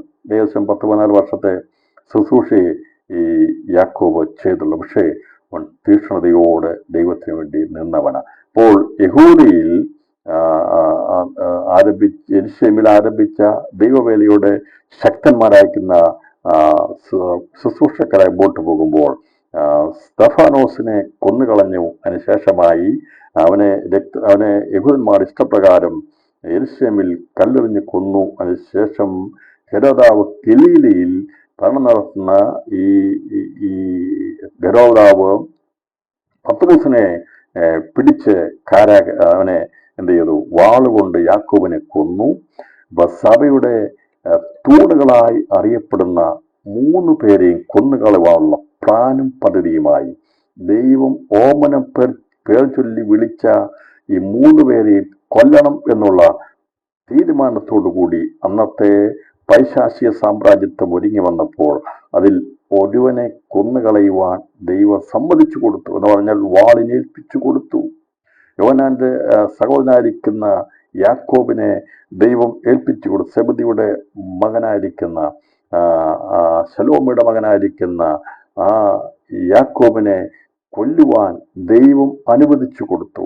ദൈവം ചോദിച്ചു, ഞാൻ കുടിക്കുന്ന പാനപാത്രം, ഞാൻ ഏൽക്കുന്ന സ്നാനം നിങ്ങൾക്ക് ഏൽക്കുവാൻ കഴിയുമോ ചോദിച്ചപ്പോൾ കസതയാകുന്ന തീയിലൂടെ കടന്നു പോകുന്ന അനുഭവത്തിലൂടെ കടന്നു പോകണമെന്ന് അതിനുവേണ്ടി തയ്യാറാണെന്ന് ചോദിച്ചപ്പോൾ അത് സാധിക്കുമെന്ന് പറഞ്ഞ 2 പേരും തീക്ഷ്ണതയുള്ളവരായിരുന്നു. അവർ പിന്മാറിയില്ല. അവർ മുൻപോട്ട് തന്നെ ജയത്രയാത്ര ചെയ്തു. സ്തെഫാനോസിനെ കൊന്നുകഴിഞ്ഞിട്ടും ഈ പറയുന്ന യാക്കോബ് ഒട്ടും പുറകോട്ട് പോയില്ല. അവൻ തീക്ഷ്ണതയോടെ മുമ്പോട്ട് പോയപ്പോൾ അവനെ കൊല്ലുവാൻ വേണ്ടി ഹെരോദാവാണ് അവിടെ മുൻകൈയെടുത്തത്. അവൻ ആ കാലത്ത് ഹെരോദ രാജാവ് സഭയിൽ ചെന്ന് പീഡിപ്പിക്കേണ്ടതിന് കൈനീട്ടി യോഹന്നാന്റെ സഹോദരനായ യാക്കോബിനെ അവൻ വാളുകൊണ്ട് കൊന്നു. ഒരുത്തനെ കൊന്നപ്പോൾ വിചാരിച്ചു ഇനി മുമ്പിൽ നിൽക്കുന്ന പത്രോസിനെ കൂടി കൊല്ലാം, അവനെ കൂടി നശിപ്പിച്ച് കളയാം. ഈ പ്രത്യേകത മനസ്സിലാക്കണം. ആരാണോ മുമ്പിൽ നിൽക്കുന്നത് അവരെ ഇല്ലാതാക്കി കഴിഞ്ഞാൽ പിന്നെ ബാക്കിയോട് ചെതറിപ്പോളുമല്ലോ. അതുകൊണ്ടാണ് ഈ പറയുന്ന രീതിയിൽ ഹെരോദാവ് എന്ന അഗ്രിപ്പ അവൻ ചിന്തിച്ചത് ഒന്നൊന്നായി നശിപ്പിക്കണം. അപ്പൊ അതിനു വേണ്ടി പ്ലാൻ ചെയ്ത് ഈ തീക്ഷ്ണതയോടെ നിന്നായ യാക്കോബിനെ കൊന്നു. തുടർന്ന് പത്രോസിനെ കൊല്ലുവാനുള്ള പ്ലാനോടുകൂടി അവനെ പിടിച്ച് അവർ ജയിലിൽ അടയ്ക്കുവാനെടുത്തു. അവനെ പത്രോസിനെ പിടിച്ചപ്പോൾ പുളിപ്പില്ലാത്ത അപ്പത്തിന്റെ പെരുന്നാളായിരുന്നു. അവനെ പിടിച്ച ശേഷം പെസഹ കഴിഞ്ഞിട്ട് ജനത്തിന് മുമ്പിൽ നിർത്തുവാൻ ഭാവിച്ചു. തടവിലാക്കി അവനെ കാപ്പാൻ 4 ചേവകരുള്ള 4 കൂട്ടത്തിന് ഏൽപ്പിച്ചു. അയാൾ പിടിച്ചപ്പോഴേ അവനെ കൊന്നില്ല, കാരണം കൊന്നേനെ. പക്ഷേ പത്രോസിനെ അന്നേരം കൊല്ലാൻ ദൈവം സമ്മതിച്ചു കൊടുത്തില്ല. പിന്നെ എത്രയോ ശുശ്രൂഷകൾ പത്രോസിന്റെ ജീവിതത്തിൽ ദൈവം ചെയ്യുവാനുണ്ട്. യാക്കോബിന്റെ ശുശ്രൂഷ തികഞ്ഞിട്ടാണ് ദൈവം അവനെ മരിക്കുവാൻ അനുവദിച്ചത്. ദൈവത്തിന്റെ സമയത്തല്ലാതെ ദൈവത്തിന്റെ ദാസന്മാർക്കെതിരെ ആരുടെയും വാളുയരുവാൻ ദൈവം സമ്മതിക്കുകയില്ല. അപ്പോൾ ഇങ്ങനെ സംഭവിച്ച സമയത്ത് ഇവര് ഭയപ്പെട്ട് ഈ ഹെരോദാവുമായിട്ട് സന്ധി സംഭാഷണത്തിന് പോയില്ല. ദൈവസഭ ഒരിക്കലും കൊല്ലുന്ന പ്രഭുക്കന്മാരെ കാണുമ്പോൾ, ഉപദ്രവിക്കുന്നവരെ കാണുമ്പോൾ, കോംപ്രമൈസിന് വേണ്ടി റൗണ്ട് ടേബിൾ സന്ധി സംഭാഷണത്തിൽ പോകരുത് എന്നാണ് 146 സംഖ്യത്തിന് 3-ാം വാക്യത്തിൽ പറഞ്ഞിരിക്കുന്നത്. സ്തെഫാനോസിനെ കൊന്നു കഴിഞ്ഞു കഴിഞ്ഞപ്പോൾ യഹൂദന്മാരുമായിട്ട് സന്ധി സംഭാഷണം അവർ പോയില്ല. യാക്കോബിനെ വാളുകൊണ്ട് കൊന്നപ്പോൾ അവർ സന്ധി സംഭാഷണം വേണ്ടി അന്നത്തെ ഹെരോദാവ് ദൈവസഭയെ മുടിപ്പിക്കുന്ന സമയത്ത് അവനുമായിട്ടൊരു സന്ധി സംഭാഷണം നടത്തി അവനിൽ അങ്ങ് ആശ്രയിച്ച് ഒരു സെറ്റപ്പ് ഉണ്ടാക്കി, കോംപ്രമൈസ് ഉണ്ടാക്കി, മൂല്യത്തിൽ നിന്ന് പുറകോട്ട് പോകാമെന്ന് അന്നത്തെ സഭ ചിന്തിച്ചില്ല. അവർ ആശ്രയിച്ച് ദൈവത്തിലായിരുന്നു. 146 സംഖ്യത്തിന് 3-ാം വാക്യം വെറുതെ എഴുതിയതല്ല. അത് അറിയാവുന്ന ആത്മകൃപയുള്ള ദൈവമക്കൾക്കറിയാം. അവരുടെ അന്നത്തെ സഭ ഒരു സമയത്ത് പോലും ഒരു രാഷ്ട്രീയ നേതാവിന്റെ പിന്നാലെ പോയിട്ടില്ല. പക്ഷെ ഇന്നത്തെ സഭയിലുള്ളവർക്ക് പേടിയാ. സ്ഥാനങ്ങൾക്ക് വേണ്ടി, മാനങ്ങൾക്ക് വേണ്ടി, സഭ വളർത്താൻ വേണ്ടി, സുവിശേഷം പരത്താൻ വേണ്ടി പലതിന്റെ പിന്നാലെ പോവുക, പലതിനും കോംപ്രമൈസ് ചെയ്യുക, ചെയ്താത്ത പറഞ്ഞ പല കാര്യങ്ങളും ചെയ്യുക. ദൈവത്തിനത് വേണ്ട. പ്രിയപ്പെട്ടവരെ, ദൈവസഭയ്ക്ക് ഒരിക്കലും ഒരൊറ്റ വ്യക്തിയെ പോലും സുവിശേഷത്തിലൂടെ അല്ലാതെ ഒരൊറ്റ വ്യക്തി പോലും സഭയിൽ വരാൻ ദൈവം ആഗ്രഹിക്കുന്നില്ല. ദൈവത്തിന്റെ ഹിതമല്ലാത്തൊരു കാര്യം ചെയ്തിട്ട് നാം സുവിശേഷ വേല ചെയ്യേണ്ട. ദൈവത്തിന്റെ ഹിതത്തിനാണ് നാം മുന്നോട്ട് പോകേണ്ടത്. അതാണ് ഇവിടെ കാണുന്നത്. ഞാൻ പറഞ്ഞ ആശ്രയം ദൈവത്തിൽ തന്നെ ആശ്രയിച്ചു. അപ്പോൾ ഈ പത്രോസിനെ പിടിച്ചിട്ടപ്പോൾ അന്നത്തെ സഭയിലുള്ള ബാക്കിയുള്ളവരാട് കൂടി എന്നാൽ ഹെരോദാവിനെ പോയി കണ്ട്, ഞങ്ങളുടെ സഹോദരനായിരിക്കുന്ന യാക്കോബിനെ കൊന്നു, ഇനി പത്രോസിനെ കൂടി കൊല്ലരുതേ, നീ എന്താണ് പറയുന്നെന്നുള്ള രീതിയിൽ സന്ധി സംഭാഷണം വേണ്ടി പോയില്ല. എന്നാൽ സീദോന്യരും സോര്യരും കൂടി സന്ധി സംഭാഷണത്തിന് വേണ്ടി അവനോട് അവന്റെ അടുക്കൽ വന്നു. ജാതികളായിരിക്കുന്ന കനാൻ ദേശത്തുള്ളവർ വന്നു. എന്നാൽ ദൈവത്തിന്റെ പരിശുദ്ധാത്മാവാകുന്ന ശക്തിയുടെ ശക്തി വ്യാപരിച്ച് അത് ദൈവമക്കളാക്കി തീർത്ത ദൈവത്തിന്റെ ദാസന്മാർ മരണം കണ്ടപ്പോൾ അവർ സന്ധി സംഭാഷണത്തിന് വേണ്ടി പോയില്ലെന്ന് ഉറച്ചു നിന്നു. അവർക്ക് മനസ്സിലായി എവിടെ വരെ പോകുവാനും തയ്യാറാ. അവർ കൊന്നെങ്കിൽ കൊല്ലട്ടെ, യാക്കോബിനെ കൊന്നെങ്കിൽ കൊല്ലട്ടെ, സ്തെഫാനസിനെ കൊന്നെങ്കിൽ കൊല്ലട്ടെ, ഇവിടം കൊണ്ട് തീരുന്നല്ല. അവർക്കറിയാമായിരുന്നു ഒരു നിത്യരാജ്യത്വം സ്ഥാപിക്കുമെന്ന്. ഈ രാജ്യത്വങ്ങൾ ഇല്ലാതാകുന്നതാണ്, ഹെരോദാവ് ഇല്ലാതായി തീർന്നവനാണ്, അവൻ ആശ്രയിക്കത്തില്ല എന്ന് അന്നത്തെ പിതാക്കന്മാർ തീരുമാനമെടുത്തെങ്കിൽ ഇന്നത്തെ സഭയുടെ പിതാക്കന്മാരും തീരുമാനമെടുക്കണം. ദൈവമല്ലാതെ മറ്റൊരു ആശ്രയം ദൈവസഭയ്ക്ക് വേണ്ട, എനിക്കും നിങ്ങൾക്കും വേണ്ട. പ്രിയപ്പെട്ടവർ, ഏതാണ് കഥാ പറഞ്ഞത്? പ്രഭുക്കന്മാരിൽ ആശ്രയിക്കരുത്. ആശ്രയിക്കരുത്. ഒരു കോംപ്രമൈസും വേണ്ട. ദൈവത്തിനറിയാം തന്റെ ഭക്തന്മാരെ സൂക്ഷിക്കാൻ വേണ്ടി. ഞാൻ പറഞ്ഞല്ലോ, ഇവര് ഈ ഹെരോദാവ് യാക്കോബിനെ കൊന്നിട്ട് പത്രോസിനെ പിടിച്ച് ഈ പെസഹ പെരുന്നാൾ കഴിഞ്ഞു കഴിയുമ്പോൾ പെന്തക്കോസ്തുകാരനായിരിക്കുന്ന ഈ പത്രോസിനെ കൂടി കൊല്ലാമെന്നാണ് വിചാരിച്ചെങ്കിൽ യഥാർത്ഥത്തിൽ യഹൂദന്റെ പെസഹ പെരുന്നാൾ ആചരിച്ചിട്ട് അവർ കാത്തിരുന്നത് യേശുവിന്റെ ശിഷ്യനായിരിക്കുന്ന പെന്തക്കോസ്തുകാരനായിരിക്കുന്ന പത്രോസിനെ കൊല്ലാമെന്നുള്ള ധാരണയോട് കൂടി പിടിച്ച് 4 ചേവകരുള്ള 16 പേര് 6 മണിക്കൂർ വീതം ഡ്യൂട്ടി ചെയ്യുന്ന 4 ഷിഫ്റ്റുള്ളവരെ അങ്ങോട്ട് ഏൽപ്പിച്ചു കൊടുത്തു. 4 പേര്, 2 പേര് പുറത്ത് നിൽക്കും, 2 പേര് അകത്ത് കാവല. അകത്ത് 2 പേര് കാവല്, ചങ്ങലക്കിട്ടിരിക്കുന്ന 2 പേര് അകത്ത് നിൽക്കുന്ന, 2 പേര് കതക് പൂട്ടി വെളിയിൽ നിൽക്കുക. അങ്ങനെയാണ് 4 പേര്. 4 ചേവകരുണ്ടായിരുന്നു. 4 പടയാളികളുടെ മധ്യത്തിലാണ് ഇവൻ കിടന്നുറങ്ങുന്നത്. അവനെ സൂക്ഷ്മമായി കൊണ്ടുതെരിപ്പിച്ച് പത്രോസിനെ തടവിൽ സൂക്ഷിച്ചു വന്നു. തടവിലാക്കി അവനെ കാപ്പാൻ 4 ചേവറുള്ള 4 കൂട്ടത്തിന് ഏൽപ്പിച്ചു. എന്ന് പറഞ്ഞാൽ 6 മണിക്കൂർ ജോലി ചെയ്യണം. ഒരു ടീം 4 മണിക്കൂർ, 6 മണിക്കൂർ, 24 മണിക്കൂറിന്റെ 4 പേര്. 2 പേരകത്ത് പത്രോസിനെ ചങ്ങലക്കിട്ടെടുത്ത് അവന്റെ ചങ്ങല നോക്കി കാവൽ നിൽക്കണം. അവന്റെ കൈകാലിൽ അനങ്ങുന്നുണ്ടോ നോക്കി അവിടെ നിൽക്കണം. 2 പേർ വാതിൽ പൂട്ടി, കാരാഗത്തിന്റെ വാതിൽ പൂട്ടി വെളിയിൽ നിൽക്കണം. 2 പേർ. അങ്ങനെയാണ് 4 പേര് ഉണ്ടായിരുന്നത്. അകത്തും പുറത്തും കാവലേൽപ്പിച്ചു.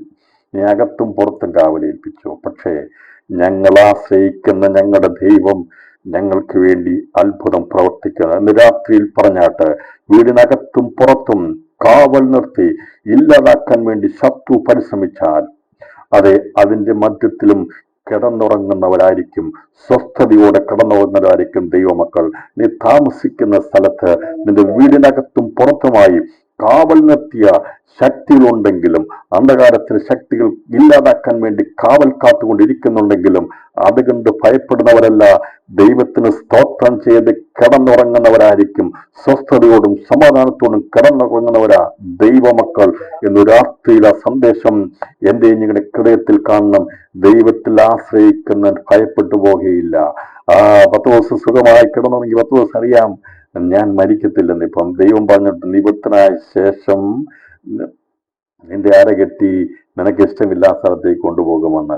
ഹെരോദാവ് വിചാരിച്ചാൽ യേശു പറഞ്ഞ വചനത്തെ മാറ്റാൻ കഴിയത്തില്ലെന്ന് ഈ 10 ദിവസം അറിയാം വൃത്തനായ ശേഷമേ മരിക്കുകയുള്ളൂ. ദൈവം പറഞ്ഞ വചനങ്ങൾ അത് ഓർക്കണം. പ്രശ്നങ്ങൾ വരുമ്പോൾ, പ്രതികൂലങ്ങൾ വരുമ്പോൾ ദൈവം നമ്മോട് സംസാരിച്ച വചനങ്ങളെ ഓർത്തു കഴിഞ്ഞാൽ സുഖമായി കിടന്നുറങ്ങാൻ കഴിയും. പലരും പറയും ഞങ്ങൾക്ക് ഉറങ്ങാൻ കഴിയുന്നെന്ന് പറയുമ്പോൾ അതിന്റെ അർത്ഥം ദൈവം സംസാരിച്ചത് ഓർക്കാത്തത് കൊണ്ടാണ്, ദൈവവചനത്തെ ഓർക്കാത്തത് കൊണ്ട്. ഇന്ന് രാത്രി ആരെങ്കിലും അസ്വസ്ഥ അനുഭവിക്കുന്നെങ്കിൽ ഇത്രയും വിചാരിച്ചാൽ മതി.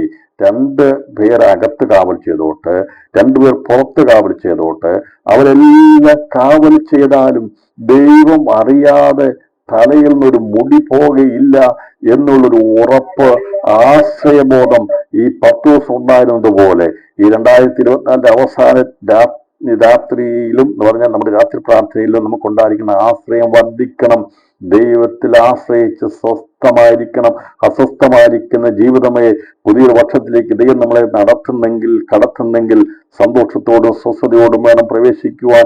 കലങ്ങി മറിയുന്ന വിഷയങ്ങൾ കാണും, അകത്തും പുറത്തും ഒരുപോലെ വിഷയങ്ങൾ കാണും. ശത്രു കാവൽ നിർത്തി നീ ചലിക്കാതിരിക്കാൻ വേണ്ടി, അഭിവൃദ്ധി ഉണ്ടാകാതിരിക്കാൻ വേണ്ടി ബന്ധിച്ചിരിക്കുന്ന വിഷയങ്ങൾ കാണും. പക്ഷേ അതൊന്നും കൊണ്ട് ഭാരപ്പെടേണ്ട. വീടിനകത്തെ വിഷയം കണ്ടാൽ, പുറത്തെ വിഷയം കണ്ടാൽ എല്ലാം ബന്ധിക്കപ്പെട്ടതാണ്. ഒന്നും ചലിക്കാൻ കഴിയാത്തതാണെങ്കിലും ഇന്ന് രാത്രി ദൈവാത്മാവിൽ ഞാൻ ദൂതറിയിക്കുകയാ, ശത്രു ഏതെല്ലാം വിധത്തിൽ കാവൽ നിർത്തി നശിപ്പിക്കാൻ വേണ്ടി പ്ലാൻ ചെയ്താലും പദ്ധതിയിട്ടാലും അതിനെ തകർക്കുന്ന ദൈവത്തിന്റെ കൃപയാവരിക്കും. ഒറ്റക്കാര്യം മാത്രം ചെയ്താൽ മതി, ദൈവത്തിൽ മാത്രം ആശ്രയിച്ചാൽ മതി. ദൈവസഭ അന്ന് ദൈവത്തിൽ ശക്തമായി ആശ്രയിച്ച് അവരെന്ത് ചെയ്യുന്നറിയാമോ? അവരാരുടെയും കാല് പിടിക്കാൻ പോയില്ല. ഒന്നാമത്തെ കാര്യം, ആരെ പോയി കാണാനാ? അവർ ഓടിക്കപ്പെടുന്നവരാ, ആരുമില്ലാത്തവരാ, ഒരൊറ്റ ആശ്രയമേ. എല്ലാം വിട്ടിറങ്ങിത്തിരിച്ച് യേശു മാത്രമെന്നുള്ള ആഗ്രഹത്തോടെ ഇറങ്ങിത്തിരിച്ചവർക്ക് മറ്റൊന്നും ഇടത്തും നോക്കാനില്ല, വലത്തും നോക്കാനില്ല, മുമ്പിലും നോക്കാനില്ല, പുറകിലുമില്ല. എല്ലാ വഴികളും അടയപ്പെട്ടവരായി ഇന്ന് രാത്രി ദൈവമക്കളായിരിക്കും. വളരെ മുമ്പും പിമ്പും അവൻ അടച്ചു.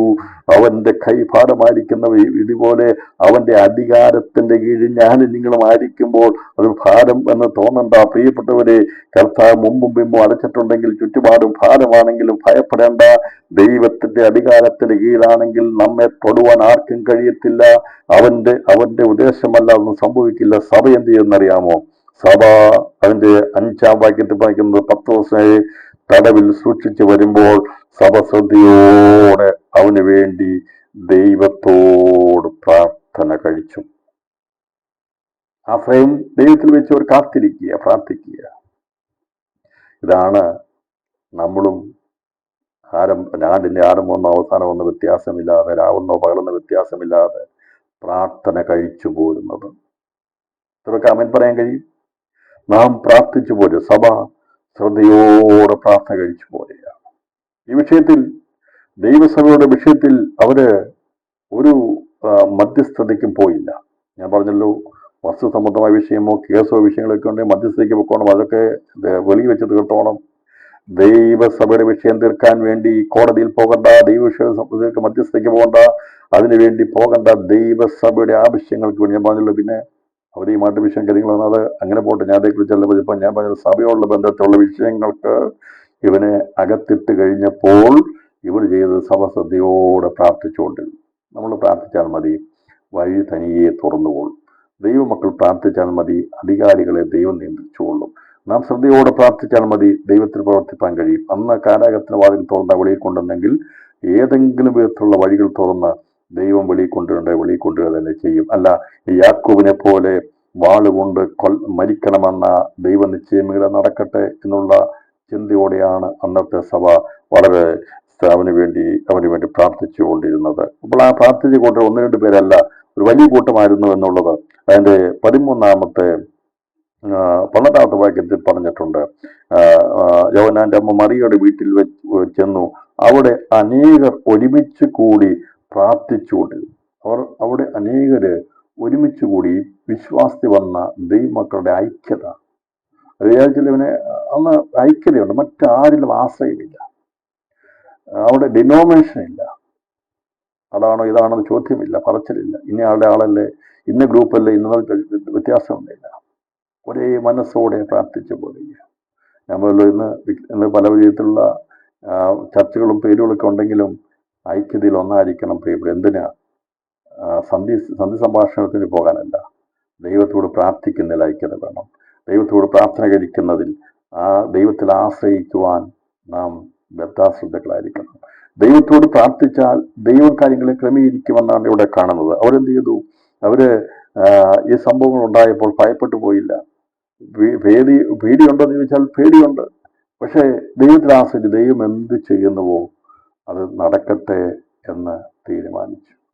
കേൾക്കുന്ന പ്രിയപ്പെട്ടവരെ, നമ്മൾ ജീവനോടിരിക്കുമ്പോൾ നമുക്ക് ചെയ്യാനുള്ളതൊക്കെ അങ്ങ് ചെയ്തേക്കണം. നാളെ ഒരു പക്ഷേ അത് നമ്മുടെ കൈവശമാകത്തില്ല. സ്നേഹിക്കേണ്ടത് സ്നേഹിക്കണം, ചെയ്യേണ്ടത് ചെയ്യണം, ഒക്കെ നമ്മൾ ചെയ്തു പോകണം.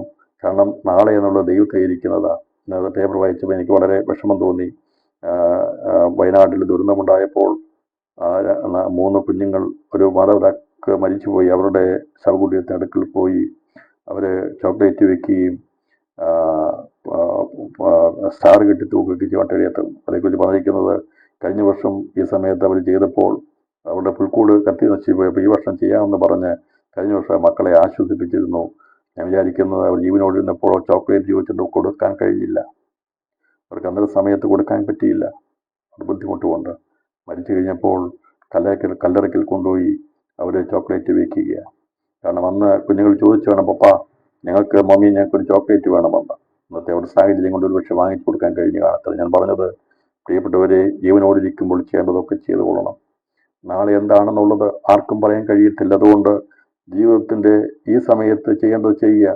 മരിച്ചു കഴിഞ്ഞിട്ട് പിന്നെ ഇവിടെ ഒന്നും ആർക്കും കൊണ്ടുകൊടുക്കുക. ഞാൻ പറഞ്ഞത്, ഞാൻ അത് ചിന്തിച്ചപ്പോൾ എനിക്ക് വളരെ വിഷമം തോന്നി. ഒരു പക്ഷേ ഇവിടെ വന്നപ്പോൾ മക്കൾ ചോദിച്ച ആഗ്രഹങ്ങൾ സാധിച്ചു കൊടുക്കാൻ കഴിഞ്ഞില്ല. അവരിപ്പോൾ വളരെയധികം വിഷമിച്ച് അത് ചെയ്തുകൊണ്ടിരിക്കുക. ഞാൻ പറഞ്ഞത്, അങ്ങനെ എത്രയോ ദുഃഖകരമായ സംഭവങ്ങളുണ്ട്. നമ്മൾ ജീവിക്കുമ്പോൾ നമ്മളെ കൊണ്ടാകാവുന്നതെല്ലാം ചെയ്ത് സ്വസ്ഥതയോടെ ഒരു കടപ്പാടുമില്ലാതെ വേണം ജീവിക്കുവാനായിട്ട്. ഈ സന്ദേശം കേൾക്കുന്ന പ്രിയപ്പെട്ടവരോട് ഞാൻ ദൈവാത്മാവിൽ പറയുക, അത് ഓരോ ദിവസം ചെല്ലും തോറും നാം നമ്മുടെ ഭാഗത്ത് നിന്ന് ചെയ്യാനുള്ള എല്ലാ കാര്യങ്ങളും ചെയ്യണം. നാളെ എന്നുള്ളൊരു വിഷയം വെച്ചുകൊണ്ട് പെൻഡിങ് ഇടാൻ പാടില്ല. ഇന്ന് സ്നേഹിക്കേണ്ടവരെ സ്നേഹിക്കണം, ഇന്ന് ചെയ്യേണ്ടത് ഇന്ന് ചെയ്യണം. നാളെ ചെയ്യാമെന്ന് വെച്ചാൽ ഒരു പക്ഷേ അതിനുള്ള സമയം കാണത്തില്ല. ചെയ്യാവുന്ന എല്ലാ കാര്യങ്ങളും നമുക്ക് ചെയ്തു കൊടുക്കാൻ പറ്റത്തില്ല. പക്ഷേ നമ്മുടെ മനസ്സാക്ഷിയിൽ മനസ്സിന് വേദന വരുന്നൊന്നും ഉണ്ടാകാതിരിക്കാൻ വേണ്ടിയാണ് ഞാൻ സന്ദേശം പറയുന്നത്. ഇപ്പോൾ ദൈവസഭയ്ക്ക് അറിയാമായിരുന്നു, അധികം നാളെ ഒന്നും ഭൂമിയിൽ കാണത്തില്ല. യാക്കോബിനെ കൊന്നു, പത്രോസിനെ കൊല്ലും. ഇനി നാളെ ആരൊക്കെയാ കൊല്ലുന്നത്? സ്തെഫാനസിനെ കൊന്നു.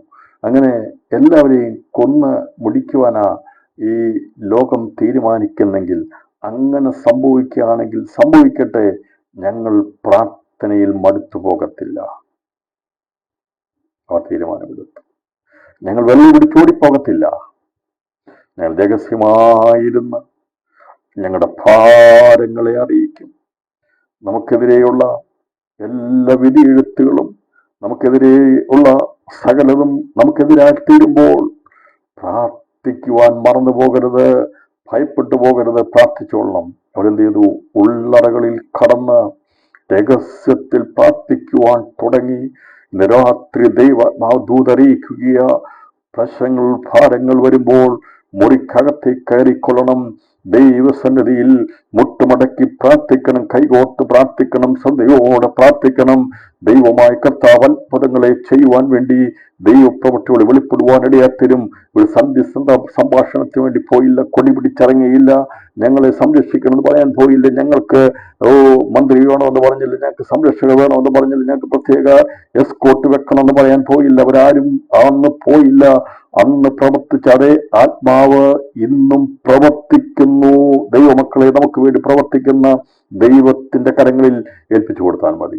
സഭ ശ്രദ്ധയോടെ പ്രാർത്ഥിച്ചു. അപ്പോൾ പ്രാർത്ഥിക്കുക. അങ്ങനെ പ്രാർത്ഥിച്ചുകൊണ്ടിരുന്നപ്പോൾ ഹെരോദാവ് അവനെ ജനത്തിന്റെ മുമ്പിൽ നിർത്തുവാൻ ഭാവിച്ചവന്റെ തലേ രാത്രിയിൽ, അപ്പം എത്ര ദിവസം പ്രാർത്ഥിച്ചു? മറ്റുള്ളവരെല്ലാവരും പെസഹ ആചരിക്കുമ്പോൾ, യഹൂദന്മാരെല്ലാം പെസഹ ആചരിക്കുമ്പോൾ ഇവിടെ പെന്തക്കോസ്തരായിരിക്കുന്ന കുറെ ആൾക്കാർ കൊണ്ട് പ്രാർത്ഥിക്കുക. അതാണ് വ്യത്യാസം. ലോകം പലതും ആഘോഷിക്കട്ടെ, അവർ ആഘോഷിക്കട്ടെ. പാരമ്പര്യമായിട്ട് പറയും, ഞാൻ പേര് പറയുന്നില്ല. വർഷത്തിന്റെ അവസാനമാകുമ്പോൾ പലതും ആഘോഷിക്കും, പലതും തൂക്കും, പലതും ലൈറ്റിടും, പലതും ചെയ്യും. പക്ഷേ യഥാർത്ഥത്തിൽ അഭിഷേകമുള്ള പെന്തക്കോസ്തുകാരൻ ആഘോഷിക്കുകയല്ല ചെയ്യുന്നത്, അവൻ പ്രാർത്ഥിക്കും. കാരണം അവനാ പ്രശ്നമുള്ളൂ, അവനാ പ്രതികൂലമുള്ളത്. ലോകത്തിന്റെ കൂടെ നടക്കുന്നതിന് പ്രശ്നമില്ല. പക്ഷേ ലോകത്തിൽ നിന്ന് വ്യത്യസ്തപ്പെട്ട് ദൈവത്തിന് വേണ്ടി നിൽക്കുന്നവർക്കെതിരെ ശത്രു വാളോങ്ങും. പക്ഷേ അവർ ആരുടെയും പിന്നാലെ യാചിച്ചുകൊണ്ട് പോകത്തില്ല. മരിക്കേണ്ടി വന്നാൽ മരിക്കുമെന്നുള്ള തീരുമാനമുള്ളവരാ ദൈവമക്കൾ. അഭിഷേകത്തിന് ശക്തിയത. യാക്കോബിന്റെയും യോഹന്നാനെയും ഒക്കെ പേര് മാറ്റി വിളിച്ചതിന്റെ കാരണം അതാ. അവർ ഇടിമക്കളായിരുന്നു. ബർന്നബാസിന് പേരിട്ടപ്പോൾ ദൈവം പറഞ്ഞു, ഏത് കാര്യത്തിന് വേണ്ടി മിന്നലോടെ നിൽക്കുന്നവരാ, തീരുമാനമുള്ളവരാ, മരിക്കാൻ പോലും തയ്യാറുള്ളവരാണ്. അങ്ങനെയുള്ള സഭയായിരുന്നു 1-ാം നൂറ്റാണ്ടിലെ സഭ. അവര് പ്രസംഗങ്ങൾ കണ്ടപ്പോൾ ഞാൻ പറഞ്ഞല്ലോ, അവരെന്താ ചെയ്തത്? അവർ പ്രാർത്ഥിച്ചു. മറ്റാശ്രയിപ്പാൻ ഒരു മാർഗമില്ല. ആശ്രയിപ്പാൻ മാർഗം ഉണ്ടായിരുന്നെങ്കിൽ പലരും പോയേനെ. പക്ഷേ ദൈവത്തിൽ ആശ്രയിക്കുന്ന ദൈവസഭയ്ക്ക് വേണ്ടി, ദൈവയുടെ ആവശ്യങ്ങൾക്ക് വേണ്ടി നമ്മൾ പ്രാർത്ഥിച്ചാൽ മതി. നമ്മൾ പ്രാർത്ഥിക്കുമ്പോൾ ദൈവത്തിന് വഴികൾ തുറക്കുവാൻ കഴിയും. ദൈവം വഴി തുറന്നാൽ ആർക്കും അടയ്ക്കാൻ കഴിയത്തില്ല. രാത്രി സന്ദേശം മനസ്സിൽ വിചാരിക്കുന്നു. അപ്പോൾ ഇവര് പ്രാർത്ഥന കഴിച്ചു പോകുന്നു. സഭ ശ്രദ്ധയോടെ അവന് വേണ്ടി ദൈവത്തോട് പ്രാർത്ഥന കഴിച്ചു പോകുന്നു. ഞാൻ പറഞ്ഞ മറുഭാഗത്ത് പെസഹാചരിക്കുക.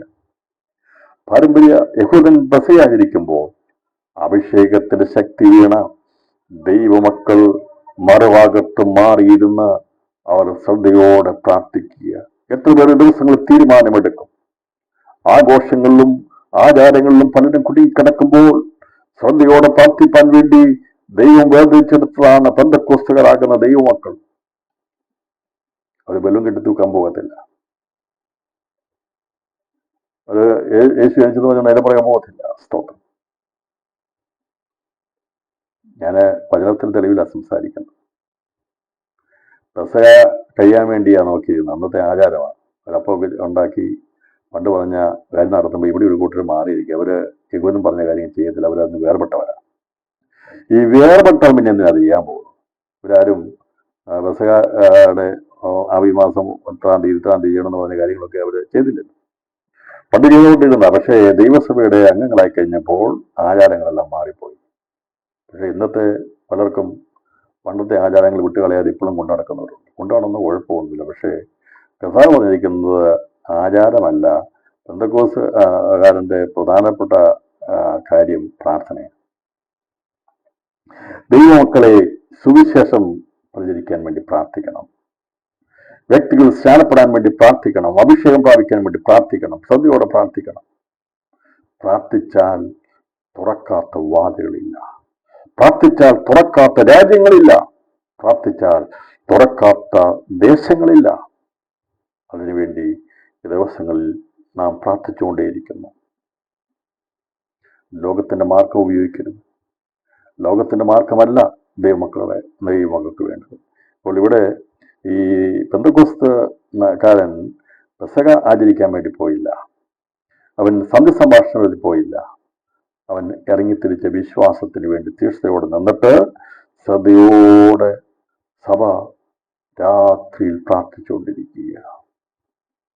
രാത്രിയിലും ദൈവമക്കളെ വിവിധ വിഷയങ്ങൾക്ക് വേണ്ടി ശ്രദ്ധയോടെ പ്രാർത്ഥിക്കുന്ന ഒരു കൂട്ടം ജനത്തെ ദൈവം വിവിധ സ്ഥലങ്ങളിൽ ദൈവം കണ്ടിട്ടുണ്ട്.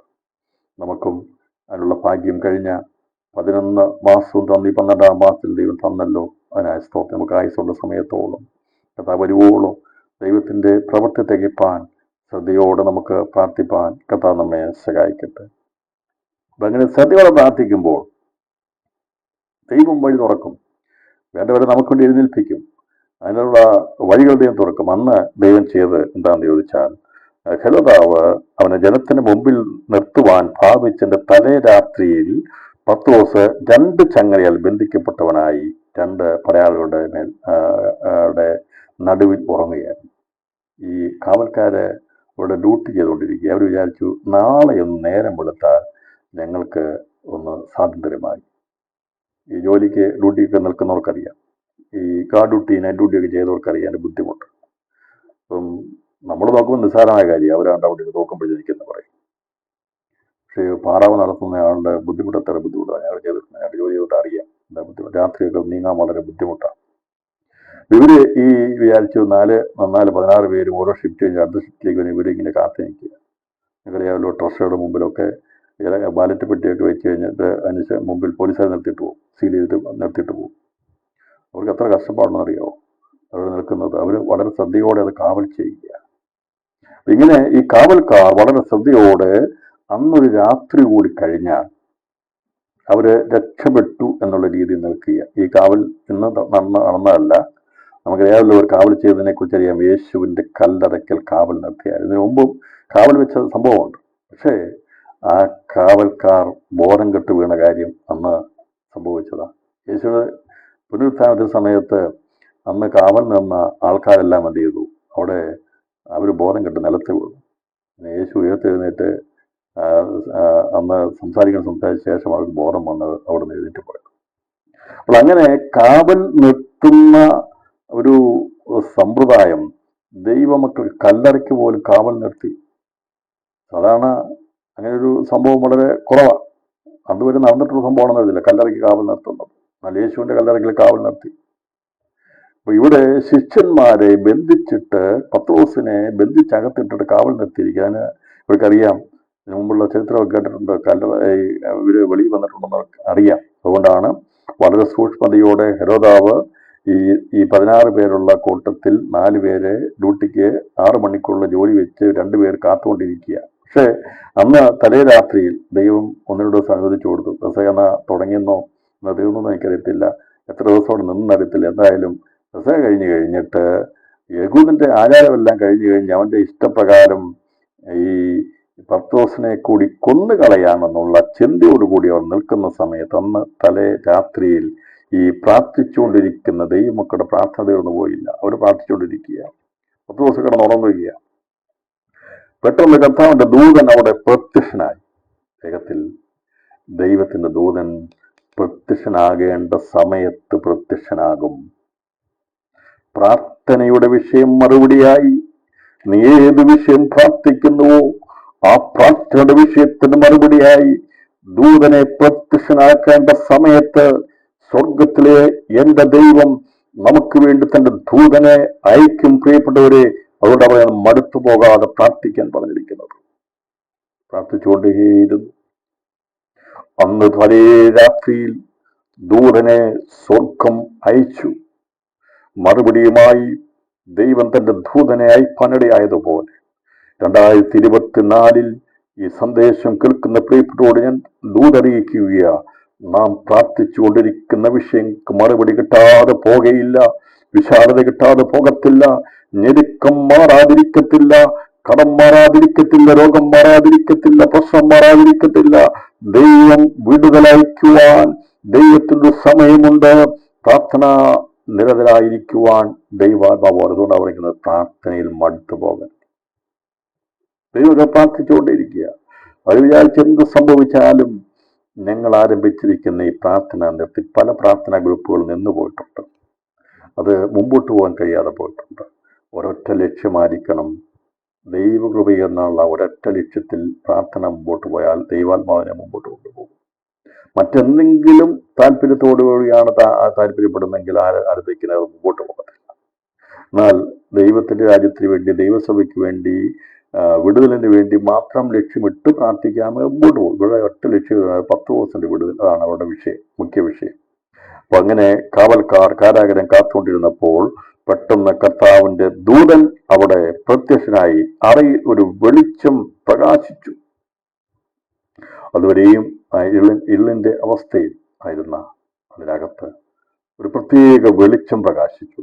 പറഞ്ഞാൽ അവിടെ വെളിച്ചമില്ലെന്ന് ആണോ അതിൻ്റെ അർത്ഥം? അതല്ല. ആ ഉണ്ടായിരുന്ന വെളിച്ചത്തെക്കാൾ വലിയൊരു വെളിച്ചം അവിടെ പ്രകാശിച്ചു. അറയിൽ വെളിച്ചം പ്രകാശിച്ചു.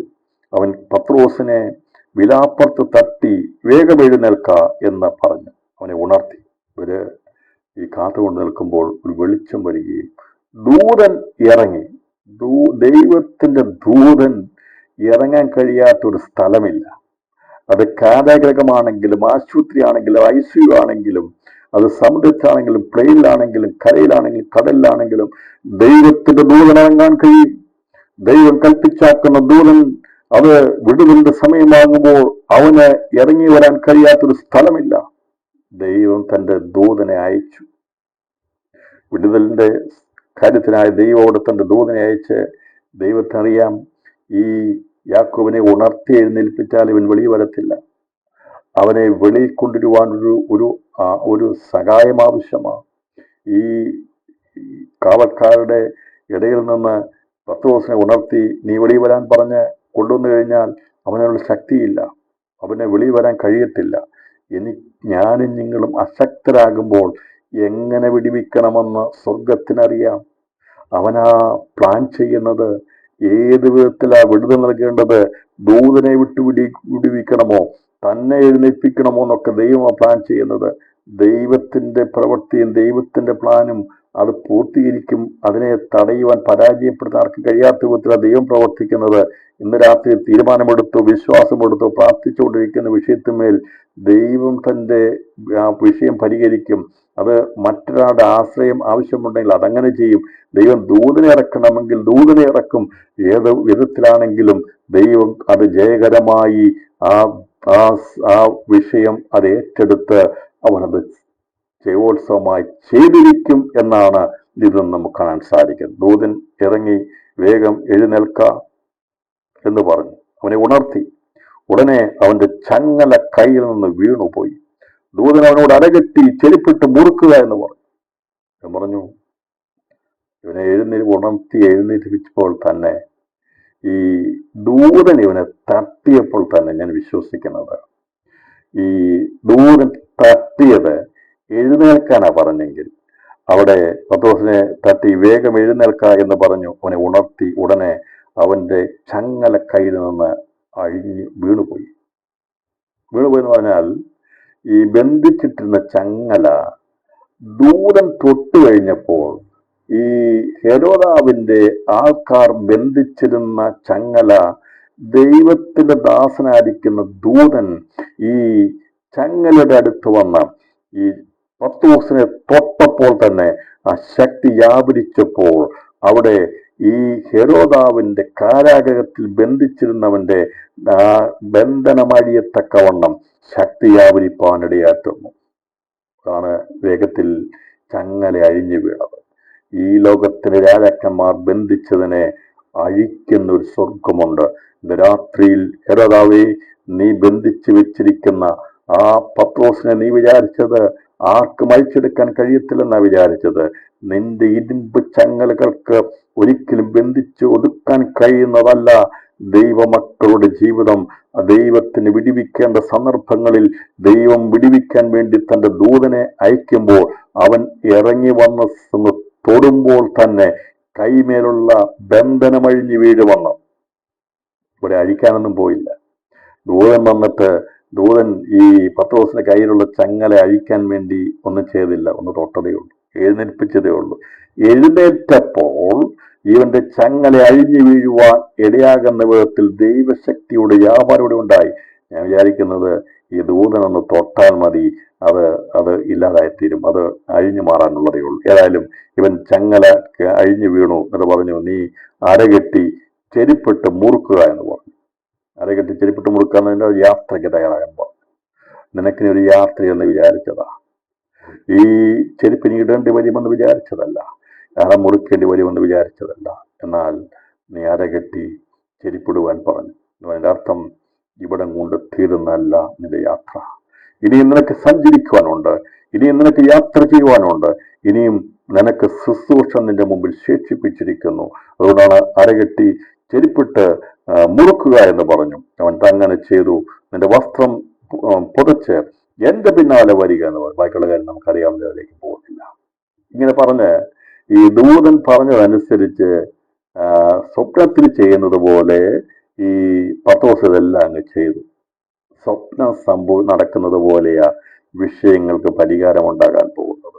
ഇതെങ്ങനെ സംഭവിച്ചു എന്ന് നമ്മുടെ ദിശയിൽ ആശ്ചര്യമാകും തക്കവണ്ണം ഒരു സ്വപ്നത്തിലെന്ന പോലെ കാര്യങ്ങളെ ദൈവാത്മാവ് കഴിഞ്ഞ ദിവസങ്ങളിൽ ചെയ്തുവെങ്കിൽ ഇനിയും ദൈവം ചെയ്യാൻ പോവുക. പലർക്കും സ്വപ്നം കാണുന്നത് പോലുള്ള വലിയ വിടുതലുകൾ ദൈവം തന്നിട്ടുണ്ട്. ഇനിയും നൽകുവാൻ ദൈവം വിശ്വസ്തന. ഇന്ന് സന്ദേശം കേൾക്കുന്ന എത്ര പേർക്ക് പറയാൻ സാധിക്കും, അതെ ഇത് ഞാൻ സ്വപ്നത്തിൽ പോലും വിചാരിച്ചതല്ല, പക്ഷേ എന്റെ ദൈവം തന്ന വിടുതൽ എത്ര വലുതാ, ഇതൊന്നും ഞാൻ പ്രതീക്ഷിച്ചതല്ല, എന്നാൽ ഞാൻ പ്രതീക്ഷിച്ചതിനേക്കാൾ അപ്പുറമായി ദൈവത്തിന്റെ വലിയ പ്രവൃത്തി, അതൊരു സ്വപ്നം കാണുന്നത് പോലെ ദൈവം പ്രവർത്തിക്കാൻ പോവുക. എത്ര ഭാരമേറിയ വിഷയമാണെങ്കിലും ഏത് വിഷയമാണെങ്കിലും പരിഹരിക്കാൻ കഴിയാത്ത വിഷയമാണെന്ന് ചിന്തിക്കുന്നുണ്ടെങ്കിലും പ്രാർത്ഥിക്കുന്ന ദൈവമക്കളുടെ പ്രാർത്ഥനയ്ക്ക് മുമ്പിൽ അതിനെ പ്രവർത്തിപ്പാൻ ഇറങ്ങി വരുന്ന ദൈവത്തിന്റെ ദൂതൻ ഇറങ്ങി വരും, ദൈവത്തിന്റെ പ്രവൃത്തി ഇറങ്ങി വരും. അത് സ്വപ്നം കാണുന്നത് പോലെ വിഷയത്തിന് പരിഹാരമുണ്ടാകുമെന്ന് ഇന്ന് രാത്രി ദൈവാത്മാവിൽ തൂറിയിക്കുക. എല്ലാ ജീവിതവും സന്തോഷവും ഞങ്ങൾ ആശ്രയിക്കുന്നത് ഞങ്ങളുടെ ദൈവത്തിലാണ്. ഞങ്ങൾ ആശ്രയിക്കുന്ന ഞങ്ങളുടെ ദൈവത്തിന് ഞങ്ങളുടെ ബന്ധനങ്ങളെ അഴിക്കുവാൻ കഴിയും, ഞങ്ങളെ സ്വതന്ത്രമാക്കുവാൻ കഴിയും, ഞങ്ങളെ വിടുവിക്കാൻ കഴിയും. ഞങ്ങൾ പ്രാർത്ഥിക്കുന്ന വിഷയങ്ങൾക്ക് മറുപടി നൽകുവാൻ ഞങ്ങളുടെ ദൈവത്തിന് കഴിയുമെന്ന് രാത്രിയിൽ ഉറക്കെ പറയുവാൻ എത്ര പേർക്ക് സാധിക്കും? ഇത് നമ്മുടെ കർത്താവിന് കഴിയും. അവനത് ചെയ്തു കഴിഞ്ഞപ്പോൾ തന്നെ പിന്നാലെ വരിക എന്ന് പറഞ്ഞ് ദൂതൻ മുഖാന്തരം സംഭവിച്ചത് വാസ്തവമെന്നറിയാതെ താൻ ഒരു ദർശനം കാണുന്നു എന്ന് നിരൂപിച്ചു. ഞാനതാ പറഞ്ഞത്. ഈ പത്രോസ് വിചാരിക്കുന്നതൊക്കെ സ്വപ്നം കാണുകയാണ്. അത് ഈ വർഷത്തിന്റെ അവസാനം പറയാൻ പറ്റത്തില്ലേ, ഞാൻ സ്വപ്നം കാണുന്നവനെ പോലെയാണ്, ഇത്രമാത്രം എന്നെ കൊണ്ടുവരുക. ദൈവമേ, സ്വപ്നത്തിൽ വന്ന പോലൊരു വിടുതൽ എൻ്റെ കുടുംബത്തിന്റെ ജീവിതത്തിൽ ദൈവം തന്നല്ലോ. അതെ, അതിശയകരമായ ദൈവം നടത്തുന്ന എല്ലാ ദൈവത്തിന്റെ വഴികൾക്കായി സ്തോത്രം ചെയ്യാം. ദൈവത്തിൽ ആശ്രയിക്കുന്നവർക്ക് വേണ്ടി സ്വർഗമാണ് കാര്യങ്ങളെ നടത്തുന്നത്. പത്രോസിന് വേണ്ടി സന്ധ്യയോടെ പ്രാർത്ഥിച്ച ദൈവമക്കൾ ആ പ്രാർത്ഥനയുടെ ഫലപ്രാപ്തി കാണുവാൻ ഇടയാറ്റിരുവാൻ ദൈവത്തെ വന്നു. അവർ സ്വപ്നം കാണുന്നവനെ പോലെ വെളിയിൽ വന്നു. അവർ ഒന്നാം കാവലും രണ്ടാമത്തേതും കടന്നു പട്ടണത്തിൽ ചെല്ലുന്ന ഇരുമ്പുവാതിൽക്കൽ എത്തി. അത് അവർക്ക് സ്വതവേ തുറന്നു. ദൂതൻ കൂടെയുണ്ടോ? വിടുവിക്കാൻ വേണ്ടി ദൂതനെ ദൈവം അയച്ചിട്ടുണ്ടോ? ദൈവമാണ് വാതിലുകളെ തുറക്കുന്നത്. നിന്നെ സഹായിക്കാൻ വേണ്ടി ദൈവം തന്റെ ദൂതനെ അയക്കുകയാണ്. രാത്രിയിൽ അവിടെ നടക്കുന്ന സംഭവത്തെക്കുറിച്ചൊന്ന് നമുക്ക് കാണാൻ നല്ലതായിരിക്കും. ഒരു കൂട്ടം ആൾക്കാർ അവര് ശ്രദ്ധയോടെ ദൈവസന്നിധിയിൽ പ്രാർത്ഥിച്ചുകൊണ്ടിരിക്കുക. മറുഭാഗത്ത് കാരാഗ്രഹത്തിൽ വിടുതലിന്റെ സംഭവം നടന്നുകൊണ്ടിരിക്കുക. അവിടെ പത്രോസ് കിടന്നുറങ്ങുമ്പോൾ അവനെ എഴുന്നേൽപ്പിച്ചു. അവൻ എഴുന്നേറ്റവന്റെ ചങ്ങല വീണുപോയി. ഇതൊന്നും അറിയാത്തവരായി അവിടെ നിൽക്കുന്ന കാവൽക്കാർക്കൊന്നും ചെയ്യാത്തവനായി തിരിക്കുമ്പോൾ ദൈവത്തിന്റെ ദൂതൻ ഇറങ്ങി പത്രോസിനെ വെളിയിൽ കൊണ്ടുവന്നപ്പോൾ അവർക്കൊന്നും ചെയ്യാൻ കഴിഞ്ഞില്ല, അവർക്കൊന്നും കാണാൻ കഴിഞ്ഞില്ല. പത്രോസിന് സ്വപ്നം പോലെ വിചാരിച്ചു. ഒന്നാം കാവലും രണ്ടാം കാവലും കഴിഞ്ഞു. പറഞ്ഞാൽ കാരാഗ്രഹത്തിന് വെളിയിൽ വന്നു 1, 2 കാവൽ കഴിഞ്ഞു. ഇരുമ്പ് വാതിൽ ഉണ്ടായിരുന്നു. അത് പട്ടണത്തിന് വെളിയിൽ കൊണ്ടുവരാനാ ദൈവം പ്ലാൻ ചെയ്തത്. സ്വന്തമാക്കിയിട്ട് നിന്നെ അവിടെ വിടാൻ ദൈവം പ്ലാൻ ചെയ്തില്ല, നിന്നെ വെളിയിൽ കൊണ്ടുവരണം. അതിനാ ദൂതനെ അയച്ചത്. ദൈവം വിടുതൽ നൽകുമ്പോൾ നിന്നെ കാരാഗ്രഹത്തിൽ സ്വന്തമാക്കി മാത്രം വിട്ടാൽ പോരാ. ഈ സന്ദർഭത്തിൽ നമുക്ക് പൗലോസിന് ശീലാസിന്റെ സമയത്ത് വ്യത്യസ്തമായ രീതിയാ. അന്ന് അവിടെ കാരാഗ്രഹ പ്രമാണി വിടുതൽ പ്രാപിക്കേണ്ടതുകൊണ്ട് അവരെ ഇറക്കി വിട്ട് രഹസ്യമായിട്ട് കൊണ്ടുപോയി അവിടെ നിൽക്കേണ്ടത് ആവശ്യമായിരുന്നു. അവന്റെ വിടുതലായിരുന്നു. പക്ഷെ ഇവിടെ ഈ സന്ദർഭത്തിൽ ഇവിടുത്തെ ആരും മാനസാന്തരപ്പെടത്തില്ല. ഇവനെ വെളിയിൽ കൊണ്ടുവരണം, ഇവനെ കാത്തിരിക്കുന്നവർ അടുത്ത് കൊണ്ടുപോകണം എന്നുള്ള ദൈവ പദ്ധതി ആയിരുന്നുകൊണ്ട് ദൈവം അത് ഇവരാരും അറിയാതെ വെളിയിൽ കൊണ്ടുവന്നു. പട്ടണത്തിന്റെ വാതിൽ തുറന്നു. കാരാഗ്രഹം പട്ടണത്തിന്റെ വാതിൽ തുറന്നു കൊടുത്തു. നമുക്കറിയാം, ചില വലിയ വലിയ ബിൽഡിങ്ങിലേക്കൊക്കെ ചെല്ലുമ്പോൾ നമുക്കറിയാം, അവിടെ ചെല്ലുമ്പോൾ തന്നെ വാതിൽ തുറന്നു വരും. ലൈറ്റ് എമിറ്റിംഗ് ഡയോഡ്സിന്റെ പ്രവൃത്തിയാണ്. നമ്മൾ ചെല്ലുമ്പോൾ അതുവരെയുള്ള ലൈറ്റ് പ്രകാശിപ്പിച്ചുകൊണ്ട് ലൈറ്റ് തടസ്സം വരും. അതിൽ നിന്നുണ്ടാകുന്ന സിഗ്നൽ ജനറേറ്റ് ചെയ്തിട്ടത് പ്രവർത്തിച്ചാണ് സ്വതവേ തുറക്കുന്ന കഥകളൊക്കെ പ്രവർത്തിക്കുന്നത്. എന്ന് പറഞ്ഞാൽ ഒരു മനുഷ്യൻ അടുത്ത് വരുമ്പോഴത്തേക്ക് ഓപ്പണിംഗ് ഡോർ, നമുക്കറിയാമല്ലോ ഓട്ടോമാറ്റിക്കായിട്ട് ഓപ്പണിംഗ് ഡോറുകളുണ്ട്. അത് ഒരു മനുഷ്യൻ ചെല്ലുമ്പോൾ അതുവരെ അതിൽ വീണുകൊണ്ടിരുന്ന ലൈറ്റിന് തടസ്സമുണ്ടാകും. അപ്പോൾ തന്നെ അതുകൊണ്ടാണ് വേരിയേഷൻ മുഖാന്തരമായി ഉണ്ടാകുന്ന ഇലക്ട്രിക്കൽ സിഗ്നൽ എടുത്തിട്ടാണ് പ്രവർത്തിച്ചിട്ടാണ് ആ ഡോറ് ഓപ്പറേഷൻ ചെയ്യുന്നത്, അത് തുറക്കുന്നത്. ചെല്ലുമ്പോൾ തുറക്കും, അടയും എന്ന് പറഞ്ഞതുപോലെ ദൈവത്തിന്റെ പ്രകാശം ലഭിച്ച ദൈവമക്കൾ അവിടേക്ക് എത്തിക്കഴിഞ്ഞപ്പോൾ ഒരു ഇലക്ട്രോണിക് ഡോറ് പോലെയായെന്ന് എന്ന് പറഞ്ഞാൽ അതുവരെ ബന്ധിക്കപ്പെട്ടിരുന്ന ആ ഇരുമ്പ് കാരാഗ്രഹം അത് തുറക്കണമെങ്കിൽ വലിയ പ്രയത്നം ചെയ്ത് കാവൽക്കാർ തുറന്നാണ് തള്ളി തുറക്കുന്നത്. പക്ഷേ ദൈവത്തിന്റെ തേജസ് പ്രാപിച്ചിട്ടുള്ള ദൈവകൃപയുള്ള ഈ ദൂതൻ അത്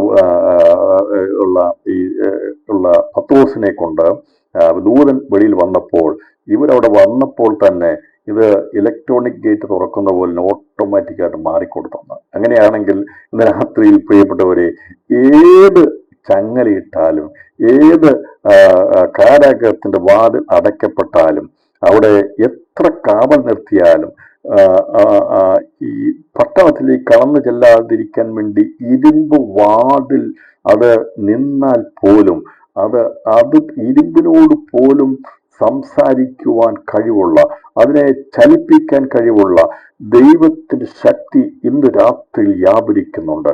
അത് നിർജീവമായിരിക്കുന്ന ഇരുമ്പ് ദൈവത്തിന്റെ സൃഷ്ടിയാ. ഇരുമ്പ് വാതിൽ വെച്ചിരിക്കുകയാ. അതിനെ ആരെങ്കിലും തള്ളി മാറ്റിയെങ്കിലേ പറ്റുള്ളൂ. അതല്ലെങ്കിൽ ഇന്നത്തെ പോലെ ഇലക്ട്രോണിക് ആയിട്ടുള്ള സെർവോ മോട്ടോർ വെച്ച് അതിനെ മാറ്റേണ്ടി വരും. എന്നാൽ അന്ന് അവിടെ അങ്ങനെയുള്ള യാതൊരു കാര്യവും നടന്നില്ല. ദൂതൻ തള്ളി മാറ്റിയില്ല, പത്രോസ് തന്നെ തുറന്നു മാറ്റുവാൻ പോയില്ല. പക്ഷേ ഇവരുടെ പ്രകാശം വന്നു കഴിഞ്ഞപ്പോൾ, ഇവർ അവിടെ നിന്ന് കഴിഞ്ഞപ്പോൾ, ദൈവത്തിന്റെ ശക്തി അവിടെ വ്യാപരിച്ചു കഴിഞ്ഞപ്പോൾ ഈ ഇരുമ്പ് വാതിൽ അനുസരണം കാണിക്കുവാനിടയായിരുന്നു. അത് ദൈവത്തിന്റെ മക്കൾക്ക് വേണ്ടി തുറക്കുവാനിടയായിരുന്നു. ഇവരെ വെളിയിൽ കൊണ്ടുവരാതിരിക്കാൻ വേണ്ടിയാണ് അടച്ചുപൂട്ടിയതെങ്കിൽ, പത്രോസ് വെളിയിൽ വരാതിരിക്കാൻ വേണ്ടി അല്ലെങ്കിൽ കാരാഗ്രഹത്തോട് വെളിയിൽ വരാതിരിക്കാൻ വേണ്ടി അടച്ചുപൂട്ടി സൂക്ഷിച്ചതെങ്കിൽ ഇന്ന് രാത്രി ഞാൻ ആത്മാവിൽ കാണുകയാണ്. ദൈവമക്കൾക്ക് വേണ്ടി പ്രകാശം വ്യാപരിച്ചു കഴിയുമ്പോൾ, അവർക്ക് വിടുതലായി കഴിയുമ്പോൾ, ഈ ദിവസങ്ങളിൽ അടച്ചുപൂട്ടപ്പെട്ടിരിക്കുന്ന വാതിലുകൾ ദൈവകൃപയുടെ ശക്തി മുഖാന്തരമായി അത് താനേ തുറക്കപ്പെടുവാൻ ഇടയാത്തരും.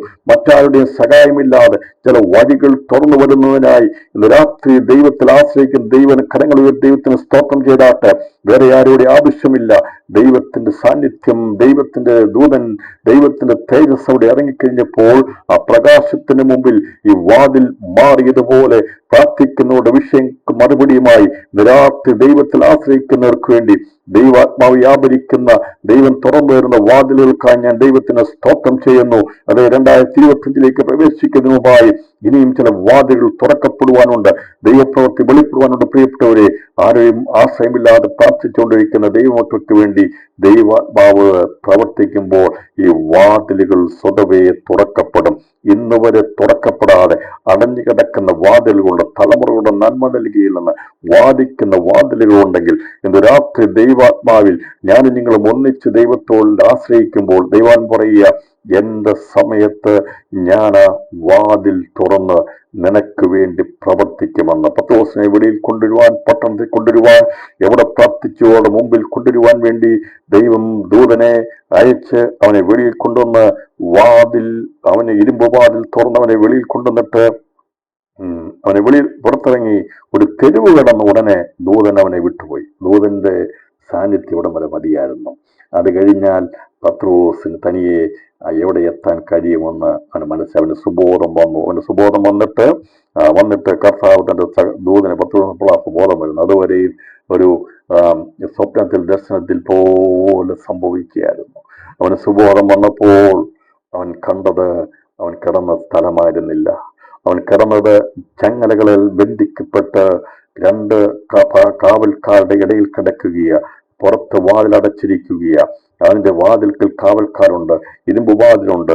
ഇതെല്ലാം കടന്ന് വെളിയിൽ വന്നപ്പോൾ പത്രോസിന് സുബോധം വന്നിട്ട് അവന് മനസ്സിലായി കർത്താവ് തന്റെ ദൂതനെ അയച്ചു, ഹെരോദാവിന്റെ കയ്യിൽ നിന്നും യഹൂദാജനത്തിന്റെ സകല പ്രതീക്ഷയിൽ നിന്നും എന്നെ വിടുവിച്ചു എന്ന് ഞാനിപ്പോൾ വാസ്തവമായി അറിയുന്നു എന്ന് അവൻ പറഞ്ഞു. അവനവിടെ പറഞ്ഞത് തനിയെ പറയുക. സുബോധം വന്നപ്പോൾ സ്വന്തം മനസ്സിൽ അവൻ പറയുക, ഇപ്പൊ ഞാൻ സ്വന്തമായി. എങ്ങനെയാ കിടന്നുറങ്ങിയത്? ബന്ധിക്കപ്പെട്ടവനായിട്ടാണ്. എങ്ങനെയാ പ്രാർത്ഥനയ്ക്ക് വന്നിരുന്നത്? ബന്ധിക്കപ്പെട്ടവനായിട്ടാണ്. എന്നാൽ ഒരു സ്വപ്നം കാണുന്നത് പോലെ ഇന്ന് രാത്രി ബന്ധനമഴിപ്പെടുവാൻ ദൈവത്തിന്റെ പ്രവൃത്തിയുണ്ട്.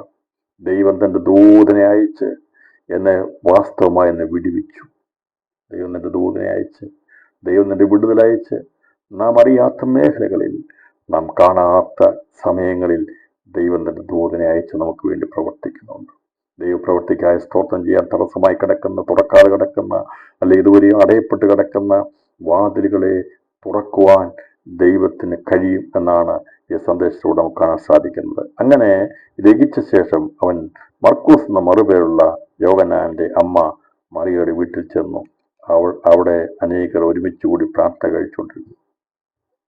ഞാനിലേക്ക് ഇനി പോകാൻ ആഗ്രഹിക്കുന്നില്ല. ഈ മാളിക മുറിക്കൊരു പ്രത്യേകതയുണ്ട്. അഭിഷേകത്തിന്റെ ആത്മാവ് ഇറങ്ങി വന്ന, പരിശുദ്ധാത്മാവ് ഇറങ്ങി വന്ന സ്ഥലമാണ്. ഇറങ്ങി വന്നിട്ട് ഇതുവരെയും അത് മടങ്ങിപ്പോയിട്ടില്ല. ആ മുറിയിൽ വ്യാപരിച്ച, മുറിയിൽ നിറച്ച ഒരു ആത്മാവുണ്ടായിരുന്നു. ആത്മാവ് വ്യാപരിച്ചുകൊണ്ടിരിക്കുകയായിരുന്നു. കാരാഗ്രഹത്തിൽ കിടന്ന പത്രോസിന് വേണ്ടി പ്രാർത്ഥിച്ചപ്പോൾ ആ പ്രാർത്ഥനയുടെ ശബ്ദം കേട്ട് സ്വർഗത്തിൽ ആ പ്രവർത്തന നിരതമാകുവാൻ വേണ്ടി സ്വർഗത്തിൽ തന്റെ പിതാവാം ദൈവത്തിന്റെ സന്നിധിയിൽ പുത്രനാം ദൈവം അപേക്ഷിക്കുമ്പോൾ ഭൂമിയിൽ നമുക്ക് വേണ്ടി വ്യാപരിക്കുന്ന പരിശുദ്ധാത്മാവ് സജീവമായി പ്രവർത്തിച്ചുകൊണ്ടിരിക്കുക.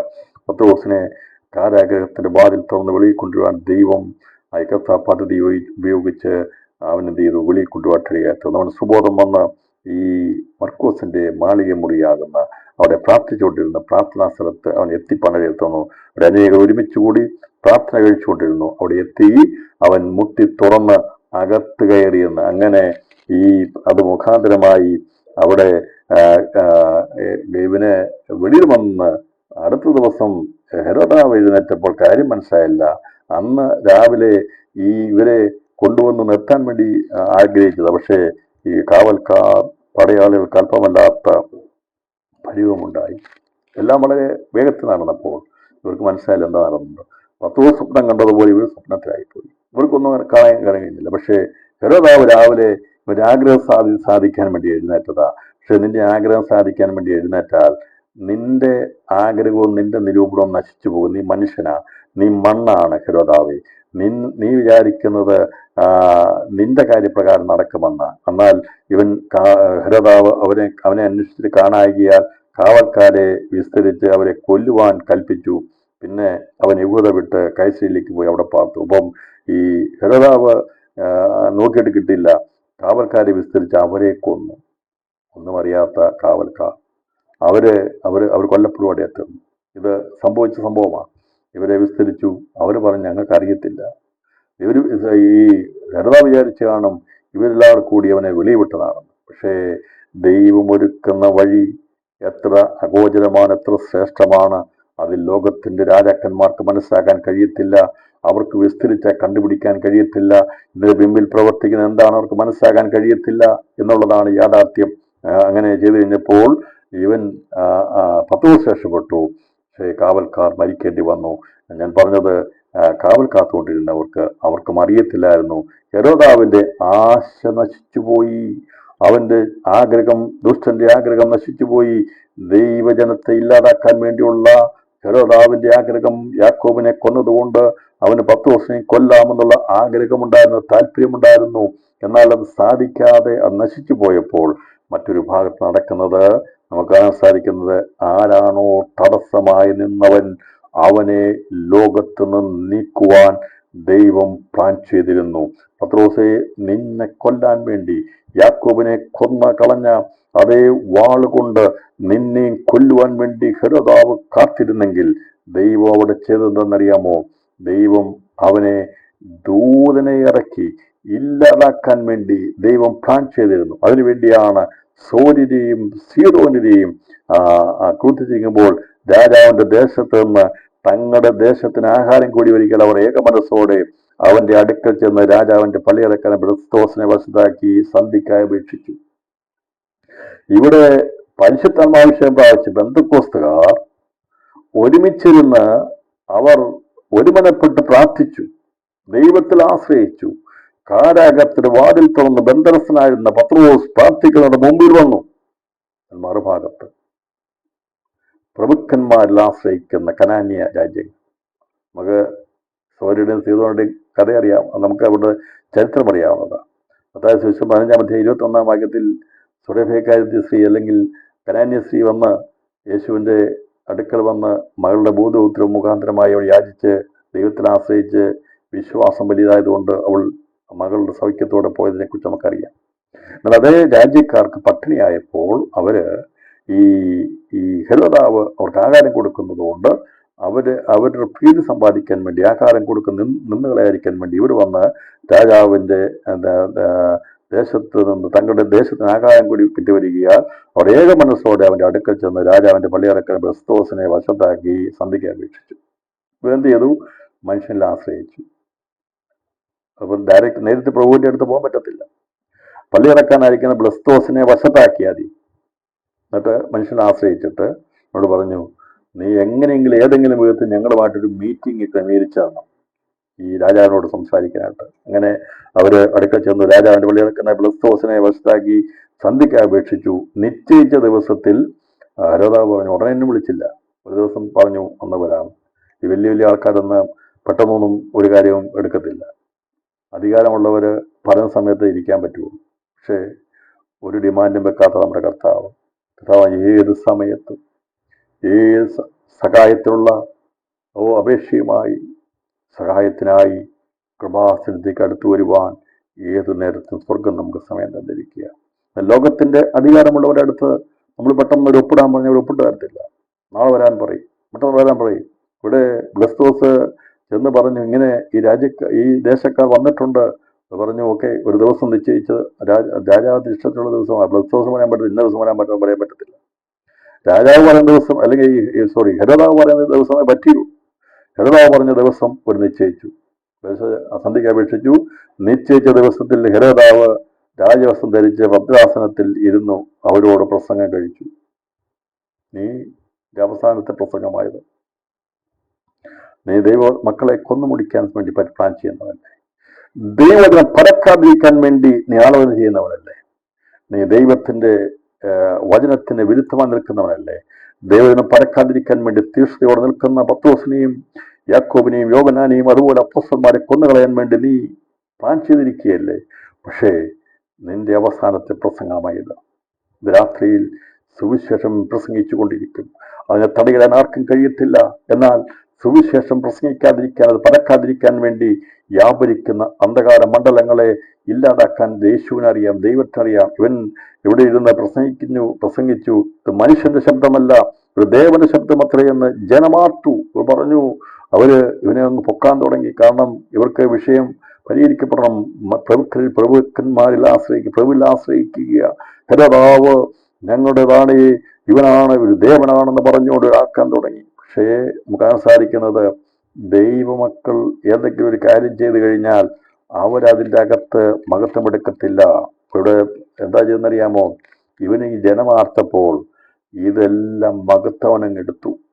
അവനങ്ങ് വിചാരിച്ചു അവനാണ് ദൈവമെന്ന്, ദേവനെന്ന്. പക്ഷേ 17-ാം അധ്യായത്തിൽ നമുക്ക് കാണാൻ സാധിക്കുന്നത്, പൗലോസ് അവിടെ സംഭവിക്കുമ്പോൾ ഈ ദൈവത്തിന് വേണ്ടി ദൈവശുശ്രൂഷ ചെയ്യുന്നവർ ഒരിക്കലും ഇങ്ങനെയുള്ള സംഭവങ്ങളൊന്നും അവരൊരിക്കലും അതിൻ്റെതായിട്ടുള്ള മഹത്വം ഏറ്റെടുത്തിട്ടില്ല. അവരത് ദൈവത്തിനാണ് മഹത്വം കൊടുത്തിട്ടുള്ളത്. നമുക്കറിയാം, പൗലോസും ബർന്നബാസിനെയും ഒക്കെ ഇന്ദ്രക്ഷേത്രത്തിൽ നിന്നുള്ള ആൾക്കാർ വന്ന് അവരെ ബഹുമാനിക്കാൻ വേണ്ടി, ആരാധിക്കാൻ വേണ്ടി യാഗം നടത്തുന്ന സമയത്ത് 14-ാം അധ്യായം അതിന്റെ 14-ാം അധ്യായത്തിൽ പറയുന്നതാണ്, ദേവന്മാർ മനുഷ്യ രൂപത്തിൽ നമ്മുടെ അടുക്കൽ ഇറങ്ങി വന്നിരിക്കുന്നു പറഞ്ഞ് ലുക്കോവന്യ ഭാഷയിൽ നിലവിളിച്ചു പറഞ്ഞു.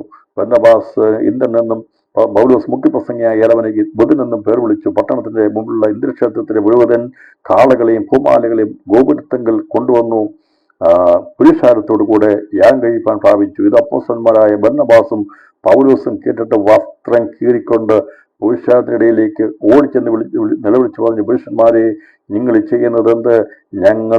ഞങ്ങളോട് സമസ്വഭാവമുള്ള മനുഷ്യരത്രേ. നിങ്ങൾ വ്യർത്ഥ കാര്യങ്ങളെ വിട്ട് ആകാശവും ഭൂമിയും സമുദ്രവും അവരുള്ള സകലവും ഉണ്ടാക്കി ജീവനുള്ള ദൈവത്തിൽ തിരിയണമെന്ന സുവിശേഷം ഞങ്ങൾ നിങ്ങളോട് അറിയിക്കുന്നു. ആ ദൈവമക്കൾ ദൈവത്തിന് മഹത്വം കൊടുക്കുന്നവരാ. ഇവിടെ നോക്ക്, വലിയൊരു അത്ഭുതം നടന്നു കഴിഞ്ഞപ്പോൾ അമ്മയുടെ ഗർഭം മുതൽ മുടന്തനായി പിറവിയിലെ മുടന്തനായവനെ സൗഖ്യമാക്കിയത് കണ്ടപ്പോൾ ഇന്ദ്രക്ഷേത്രത്തിലുള്ളവർ അവര് ഭയപ്പെട്ടു. അവർ യാഗം കഴിക്കാൻ വേണ്ടി ഓടി വന്നപ്പോൾ പൗലോസും ബർന്നബാസും പറഞ്ഞു, നിങ്ങൾക്ക് സമസ്വഭാവമുള്ള മനുഷ്യരാ. ഏത് ശുശ്രൂഷ ചെയ്താലും ഈ മനുഷ്യനാണെന്നുള്ള ചിന്ത വിട്ട് കളയരുത് കൂട്ടമോ. ചില വിചാരിക്കുന്നത് ചില അത്ഭുതങ്ങൾ, ചില അടയാളം, ചില പ്രവൃത്തിയൊക്കെ ചെയ്തു കഴിഞ്ഞാൽ പിന്നെ ഇവര് വലിയ ആൾക്കാരാണെന്ന്. പൗലോസും ബർന്നബാസും ശുശ്രൂഷ ചെയ്ത് കണ്ടു കഴിഞ്ഞപ്പോൾ അവരെ ദേവതുല്യന്മാരായ ദേവന്മാർക്ക് തുല്യമായി ഉള്ള സ്ഥാന ബഹുമാനങ്ങൾ കൊടുക്കാൻ വേണ്ടി പ്ലാൻ ചെയ്തപ്പോൾ പറഞ്ഞില്ല, ഞങ്ങളൊന്നുമല്ല, ഞങ്ങളിൽ വ്യാപരിക്കുന്ന ദൈവമുണ്ട്. ആ ദൈവത്തെ അവർ വെളിപ്പെടുത്തുവാനേ തന്നു. എന്നെ കേൾക്കുന്ന പ്രിയപ്പെട്ടവരെ, ശുശ്രൂഷകൾ ദൈവം തരും. അതിൽ നമ്മൾ മഹത്വം എടുക്കാൻ പോകരുത്. ദൈവത്തിന് മഹത്വം കൊടുക്കണം. അതാണ് മാതൃക.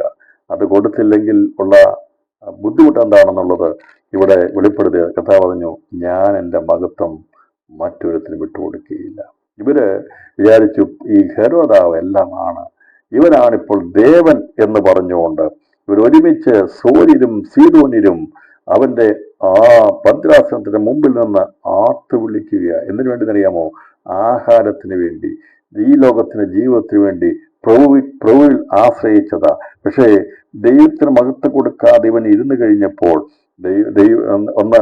ഇവൻ സ്വയമായിട്ടങ്ങ് ചിന്തിക്കുക, ദൈവത്തിനെതിരായി നിൽക്കുക, ദൈവത്തിന്റെ ദാസന്മാരെ ഇല്ലാതാക്കുക, ജനത്തെ ഇവൻ ദേവൻ എന്നുള്ള രീതിയിൽ ഇവനങ്ങ് സ്വയമായിട്ട് ചിന്തിക്കുന്ന സമയത്ത് ദൈവം എന്ത് ചെയ്തു? അവൻ ദൈവത്തിന് മഹത്വം കൊടുക്കാകില്ല. അവനിപ്പോൾ പറയണമായിരുന്നു, ഞാനല്ല, പൗലോസും ബർന്നബാസും ചെയ്തതുപോലെ ആ സമയത്ത് ഇവൻ പറയേണ്ടിയിരുന്നു, അല്ലല്ല, ഞാനല്ല, ദൈവത്തിനാണ് മഹത്വം കൊടുക്കേണ്ടതെന്നുള്ള പറയാതെ ഇവൻ അത് മുഴുവൻ സ്വീകരിപ്പാൻ വേണ്ടി ഇരുന്നു കഴിഞ്ഞപ്പോൾ ദൈവം അവിടെ തന്റെ ദൂതനെ അയച്ചു. അപ്പോൾ ദൈവത്തിന്റെ ദൂതന് വിടിവിക്കാനും കഴിയും, ദൈവത്തിന്റെ ദൂതന് അടിച്ച് ക്രിമിക്കരിയാക്കി ഇല്ലാതാക്കാനും കഴിയുമെന്ന് ദൈവം ആജ്ഞ കൊടുത്തു കഴിഞ്ഞാൽ എന്തും ചെയ്യുവാൻ സന്നദ്ധരായി നിൽക്കുന്ന ദൂതഗണങ്ങളുണ്ട്. അവനെ അടിച്ചു. കർത്താവിന്റെ ദൂതൻ ഉടനെ അവനെ അടിച്ചു. അവൻ ക്രിമിക്കരിയായി പ്രാണനെ വിട്ടു. ഞാൻ വിചാരിക്കുന്നത് കാരാഗ്രഹത്തെ ഇറങ്ങി വന്ന ദൂതൻ തന്നെയാണ് ഈ സമയത്ത് ദൈവം അയച്ചത്. ആ ഹെരോദാവിനെ, ആ 10 വർഷനെ പൂട്ടിയിട്ടിരുന്ന ഹെരോദാവിനെ, അവൻ ദേവനെന്ന് വിചാരിച്ചുകൊണ്ടിരിക്കുന്ന, ദൈവത്തിന് മഹത്വം കൊടുക്കാത്തവനെ അടിക്കണമെന്ന് പറഞ്ഞ് ദൈവം ഓർഡർ കൊടുത്തവനെ വിട്ടുകഴിഞ്ഞപ്പോൾ ഞാൻ വിശ്വസിക്കുന്നു അവൻ തന്നെ വന്ന് ഇവനെ ഇല്ലാതാക്കിയെന്ന് പറഞ്ഞാൽ ഒറ്റ അടിക്ക് ഇവൻ ചീഞ്ഞു പോയെന്ന്. ക്രിമിക്കരയിരയായിട്ട് എന്നതിൻ്റെ അർത്ഥം ക്രിമിക്കരയായി എന്നതിൻ്റെ അർത്ഥം ഒരു മനുഷ്യൻ മരിച്ചു കഴിഞ്ഞാൽ കുറച്ച് ദിവസം സമയം കഴിഞ്ഞിട്ടേ കൃമിയായി തീരത്തുള്ളൂ. പക്ഷേ ദൈവനെ അടിച്ചു കഴിഞ്ഞപ്പോൾ ചീഞ്ഞു പോയെന്ന് അത്രയേ ഉള്ളൂ. മനുഷ്യൻ മണ്ണിലേക്ക് തിരിയുന്നു, അവന്റെ നിരൂപണം ഇല്ലാതായിത്തീരുന്നു. അതിലെ സംഗീതം നമ്മൾ വായിച്ചത്, പ്രഭുക്കന്മാർ ആശ്രയിക്കുന്നത് അവൻ എന്ത് ചെയ്തു? അവൻ ക്രിമിക്കരയനായിത്തീരും, അവന്റെ പ്രാണൻ വിട്ടുപോകുവാൻ എത്തരും. അതാണ് സംഗീതത്തിൽ 143 നമ്മൾ വായിച്ചത്. നിങ്ങൾ പ്രഭുക്കന്മാർ ആശ്രയിക്കുന്നത് സഹായിപ്പാൻ കഴിയാത്ത മനുഷ്യപുത്രൻ വരുത്, അവന്റെ ശ്വാസം പോകുന്നു, അവൻ മണ്ണിലേക്ക് തിരിയുന്നു, അന്ന് തന്നെ അവന്റെ നിരൂപണങ്ങൾ നശിക്കുന്നു. ദൈവം അയച്ചു കൊടുത്തിരിക്കുന്ന ശ്വാസം ദൈവത്തിൻ്റെതാ. മഹത്വം ദൈവത്തിന് കൊടുക്കണം. നിനക്ക് സ്ഥാനങ്ങൾ കാണും, നീ പ്രഭുവായിരിക്കും, വലിയ ആളായിരിക്കും. പക്ഷേ ഒരു കാര്യം മനസ്സിലാക്കിക്കൊള്ളുക, ഇതെല്ലാം ദൈവം തന്നതേ ഉള്ളൂ. ദൈവത്തിന് മഹത്വം കൊടുക്കുന്നില്ലെങ്കിൽ പ്രാണൻ വിടേണ്ടതായിട്ട് ഇതാ പറയുന്നത്. അവന്റെ നിരൂപണം വേഗത്തിൽ നശിച്ചു പോകും. അവൻ മണ്ണിലേക്ക് തിരിയുന്നു, അന്ന് തന്നെ അവന്റെ നിരൂപണങ്ങൾ നശിക്കുന്നു. ഈ നിരൂപണം ഉണ്ടായിരുന്നല്ലോ, 10 വർഷനെ കൊല്ലണമെന്ന്, യാക്കോബിനെ കൊന്നതുപോലെ കൊല്ലണമെന്ന് നിന്റെ നിരൂപണങ്ങൾ വെച്ചുകൊണ്ടിരുന്നതല്ലേ. പക്ഷേ അത് ഇല്ലാതായി തീർന്നു. അതിനുവേണ്ടി ദൈവം ഇവനിൽ ആശ്രയിക്കാൻ വേണ്ടി, പ്രഭുവായിരിക്കുന്നവനെ ആശ്രയിക്കാൻ വേണ്ടി സോദര്യൻ സീദോനിനെയും കൊണ്ടുവരാനിടയാത്തുന്നത്. ഇവർ വന്ന് ഇവനെ പുകഴ്ത്തിയപ്പോൾ ഇവൻ ദേവനെന്ന് ചിന്തിച്ചെങ്കിൽ ദൈവ പദ്ധതിയായിരുന്നു ഇവനെ അടിച്ച് ഇല്ലാതാക്കി തീർക്കാനുള്ളത്. അങ്ങനെ തുടർന്ന് പറഞ്ഞിരിക്കുന്നത് 24-ാം വാക്യം, എന്നാൽ ദൈവവചനം മേൽക്കുമേൽ പരന്നുകൊണ്ടിരുന്നു. രാത്രിയിൽ ഈ സന്ദേശം കേൾക്കുമ്പോൾ ഞാൻ ആത്മാവിൽ വിളിച്ചു പറയുക, സമയം ഒരുപാട് പോയല്ലോ, ഞാൻ ആത്മാവിൽ വിളിച്ചു പറയുകയാണ്, എന്നാൽ ദൈവവചനം മേൽക്കുമേൽ പരന്നുകൊണ്ടിരുന്നു. എന്താ വിചാരിച്ചത്? ഇതിന്റെ ശക്തന്മാരായിരിക്കുന്ന പ്രഭാഷകന്മാരായിരിക്കുന്ന പത്രോസിനെ, യാക്കോബിനെ, യോഹന്നാനെ ഒക്കെ നശിപ്പിക്കണം, അപ്പോസ്തലന്മാരെ ഇല്ലാതാക്കണമെന്നാണ് പ്ലാൻ ചെയ്തതെങ്കിൽ, എന്നാൽ ദൈവവചനം മേൽക്കുമേൽ പരന്നുകൊണ്ടിരുന്നു. ദൈവത്തിന്റെ വചനം സംസാരിക്കാതിരിക്കാൻ വേണ്ടി, അത് പരക്കാതിരിക്കാൻ വേണ്ടി, ജയിലറകളിലിട്ടാൽ ഞങ്ങൾ സന്ധി സംഭാഷണത്തിന് വേണ്ടി നിന്റെ അടുക്കൽ വരത്തില്ല. ലോകമേ, ഈ രാജാക്കന്മാരെ നിങ്ങളുടെ മുമ്പിൽ സന്ധി സംഭാഷണത്തിന് വേണ്ടി വരിക എന്നുള്ളതല്ല ദൈവം ഞങ്ങൾക്ക് നയിക്കുന്ന മാർഗം. ഞങ്ങൾക്കൊരു മാർഗം ദൈവം തന്നിട്ടുണ്ട്, അത് ദൈവത്തിന്റെ സന്നിധിയിൽ പ്രാർത്ഥിക്കുക എന്നുള്ളതാണ്. ഇന്ന് രാത്രി എത്തുവയ്ക്ക് ദൂത് മനസ്സിലാക്കുവാൻ സാധിക്കും. ദൈവമക്കളെ, നമ്മുടെ ആശ്രയം ദൈവത്തിലാണ്. നാം ദൈവത്തിൽ ആശ്രയിക്കുമ്പോൾ നമുക്ക് വേണ്ടി കാരാഗൃഹത്തിന് വാതിൽ തുറക്കാൻ ദൈവത്തിൽ, അതല്ലെങ്കിൽ ദൈവം ആരെങ്കിലൂടെയെങ്കിലും ദൈവപ്രവൃത്തി ചെയ്തെടുക്കുവാൻ ദൈവം ശക്തൻ തന്നെയാണ്. മറ്റൊരു സന്ദേശത്തിന്റെ ഭാഗം കൂടി ഞാൻ വായിച്ചു നിർത്താം. മനുഷ്യൻ ആശ്രയിച്ച ലൂക്കോസ് സുവിശേഷത്തിൽ നമുക്കറിയാവുന്ന ഭാഗമാണ്. അതോട് വേഗത്തിൽ വായിച്ച് ഞാൻ ആ സന്ദേശം വേഗത്തിൽ പറഞ്ഞ് ഞാൻ അവസാനിപ്പിക്കാം. ഇന്ന് രാത്രിയിൽ ദൈവത്തിൽ ആശ്രയിക്കുന്നതാണ് ഏറ്റവും ശ്രേഷ്ഠമായിട്ടുള്ളതെന്നുള്ളത് നമുക്ക് നിരവധി വചനങ്ങളുടെ തെളിവുകളിലൂടെ മനസ്സിലാക്കാൻ സാധിക്കുന്നുണ്ട്. പുതിയ നിയമ വചനത്തിൽ അത് നമുക്ക് സാധിക്കുന്നുണ്ടെന്നാൽ ഈ ലൂക്കോസ് 15-ാം അധ്യായം അതിന്റെ 14-ാം വാക്യം, എല്ലാം ചെലവഴിച്ച ശേഷം ആ ദേശത്ത് കഠിനക്ഷാമുണ്ടായിട്ട് അവന് മുട്ട് വന്നു തുടങ്ങി. അവൻ ആ ദേശത്തിലെ പൗരന്മാരിൽ ഒരുത്തനെ ചെന്ന് ആശ്രയിച്ചു. അവനവനെ തന്റെ വയലിൽ പന്നികളെ മേയ്പ്പാൻ അയച്ചു. പന്നി തിന്നുന്ന വാളവര കൊണ്ട് വയറിറപ്പാൻ അവൻ ആഗ്രഹിച്ചു, എങ്കിലും ആരും അവന് കൊടുത്തില്ല. അതിന്റെ 17-ാം വാക്യം, അപ്പോൾ സുബോധം വന്നിട്ട് അവൻ എന്റെ അപ്പന്റെ എത്ര കൂലിക്കാർ ഭക്ഷണം കഴിച്ച് ശേഷിപ്പിക്കും. സുബോധം വന്നു.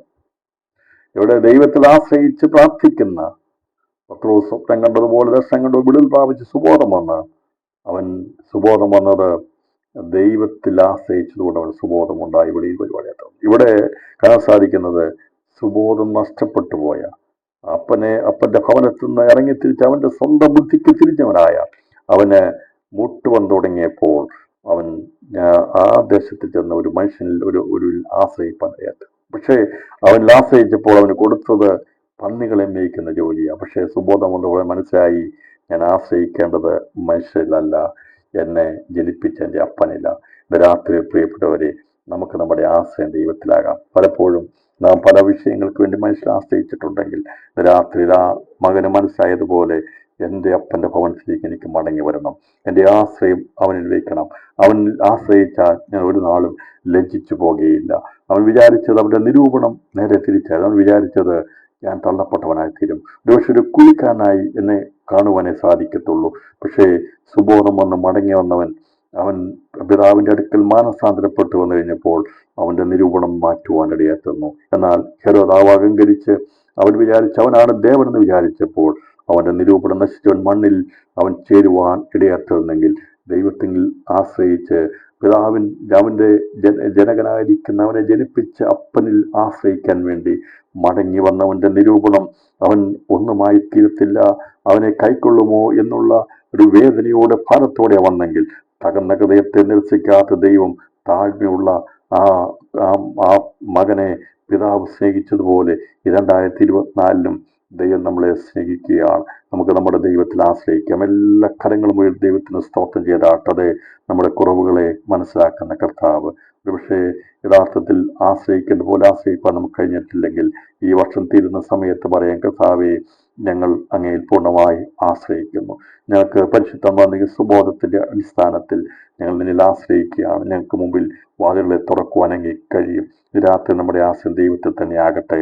അത് നമുക്ക് വേണ്ടി പ്രവർത്തിക്കുന്ന ദൈവമുണ്ട്. ആ മകന് സുബോധം വന്നപ്പോൾ അവനെ നിരൂപിച്ചതിനേക്കാൾ അപ്പുറമായി അവനെ കൈക്ക് മോതിരവും അധികാരവും കൊടുത്തവനെ സ്വന്തം മകനാക്കി അധികാരിയാക്കി മാറ്റിയതുപോലെ ഈ വർഷത്തിന്റെ അവസാന ദിവസങ്ങളിൽ ദൈവം നമ്മളെ ഉയർത്താൻ പോകുന്ന ഉന്നതിക്കായി സ്തോത്രം ചെയ്യാം. മടങ്ങി വരാം, ദൈവത്തിൽ ആശ്രയിക്കാം. ഈ വചനങ്ങളായ കർത്താവ് നമ്മെ സഹായിക്കട്ടെ. എല്ലാവരും ദൈവത്തിന് നന്ദി പറഞ്ഞാട്ടെ, ദൈവത്തിന് സ്തോത്രം ചെയ്താട്ടെ. പ്രാർത്ഥിക്കുന്ന പെന്തക്കോസ്തുകാരൻ അവന് വേണ്ടി പ്രവർത്തിക്കുന്ന ദൈവപ്രവൃത്തിയുണ്ട്. അവന് വേണ്ടി ദൈവമാണ് പ്രവർത്തിക്കുന്നത്. നമ്മുടെ ആശ്രയം ദൈവത്തിൽ തന്നെയാകാം. അതേ, ഓരോ ദിവസങ്ങളിലും ദൈവത്തിൽ ആശ്രയിക്കാൻ 2024 കൂടുതലായി ദൈവത്തിൽ ആശ്രയിക്കുവാനുള്ള സുബോധം നമ്മളിൽ ദൈവത്തിന്റെ പരിശുദ്ധാത്മാവ് നൽകണമേ എന്നുള്ള ആഗ്രഹത്തോടും പ്രാർത്ഥനയോടുമായിരിക്കാം. ദൈവമായ കർത്താവ് വചനങ്ങളാൽ നമ്മെ ഏവരെയും ധാരാളമായി അനുഗ്രഹിക്കട്ടെ.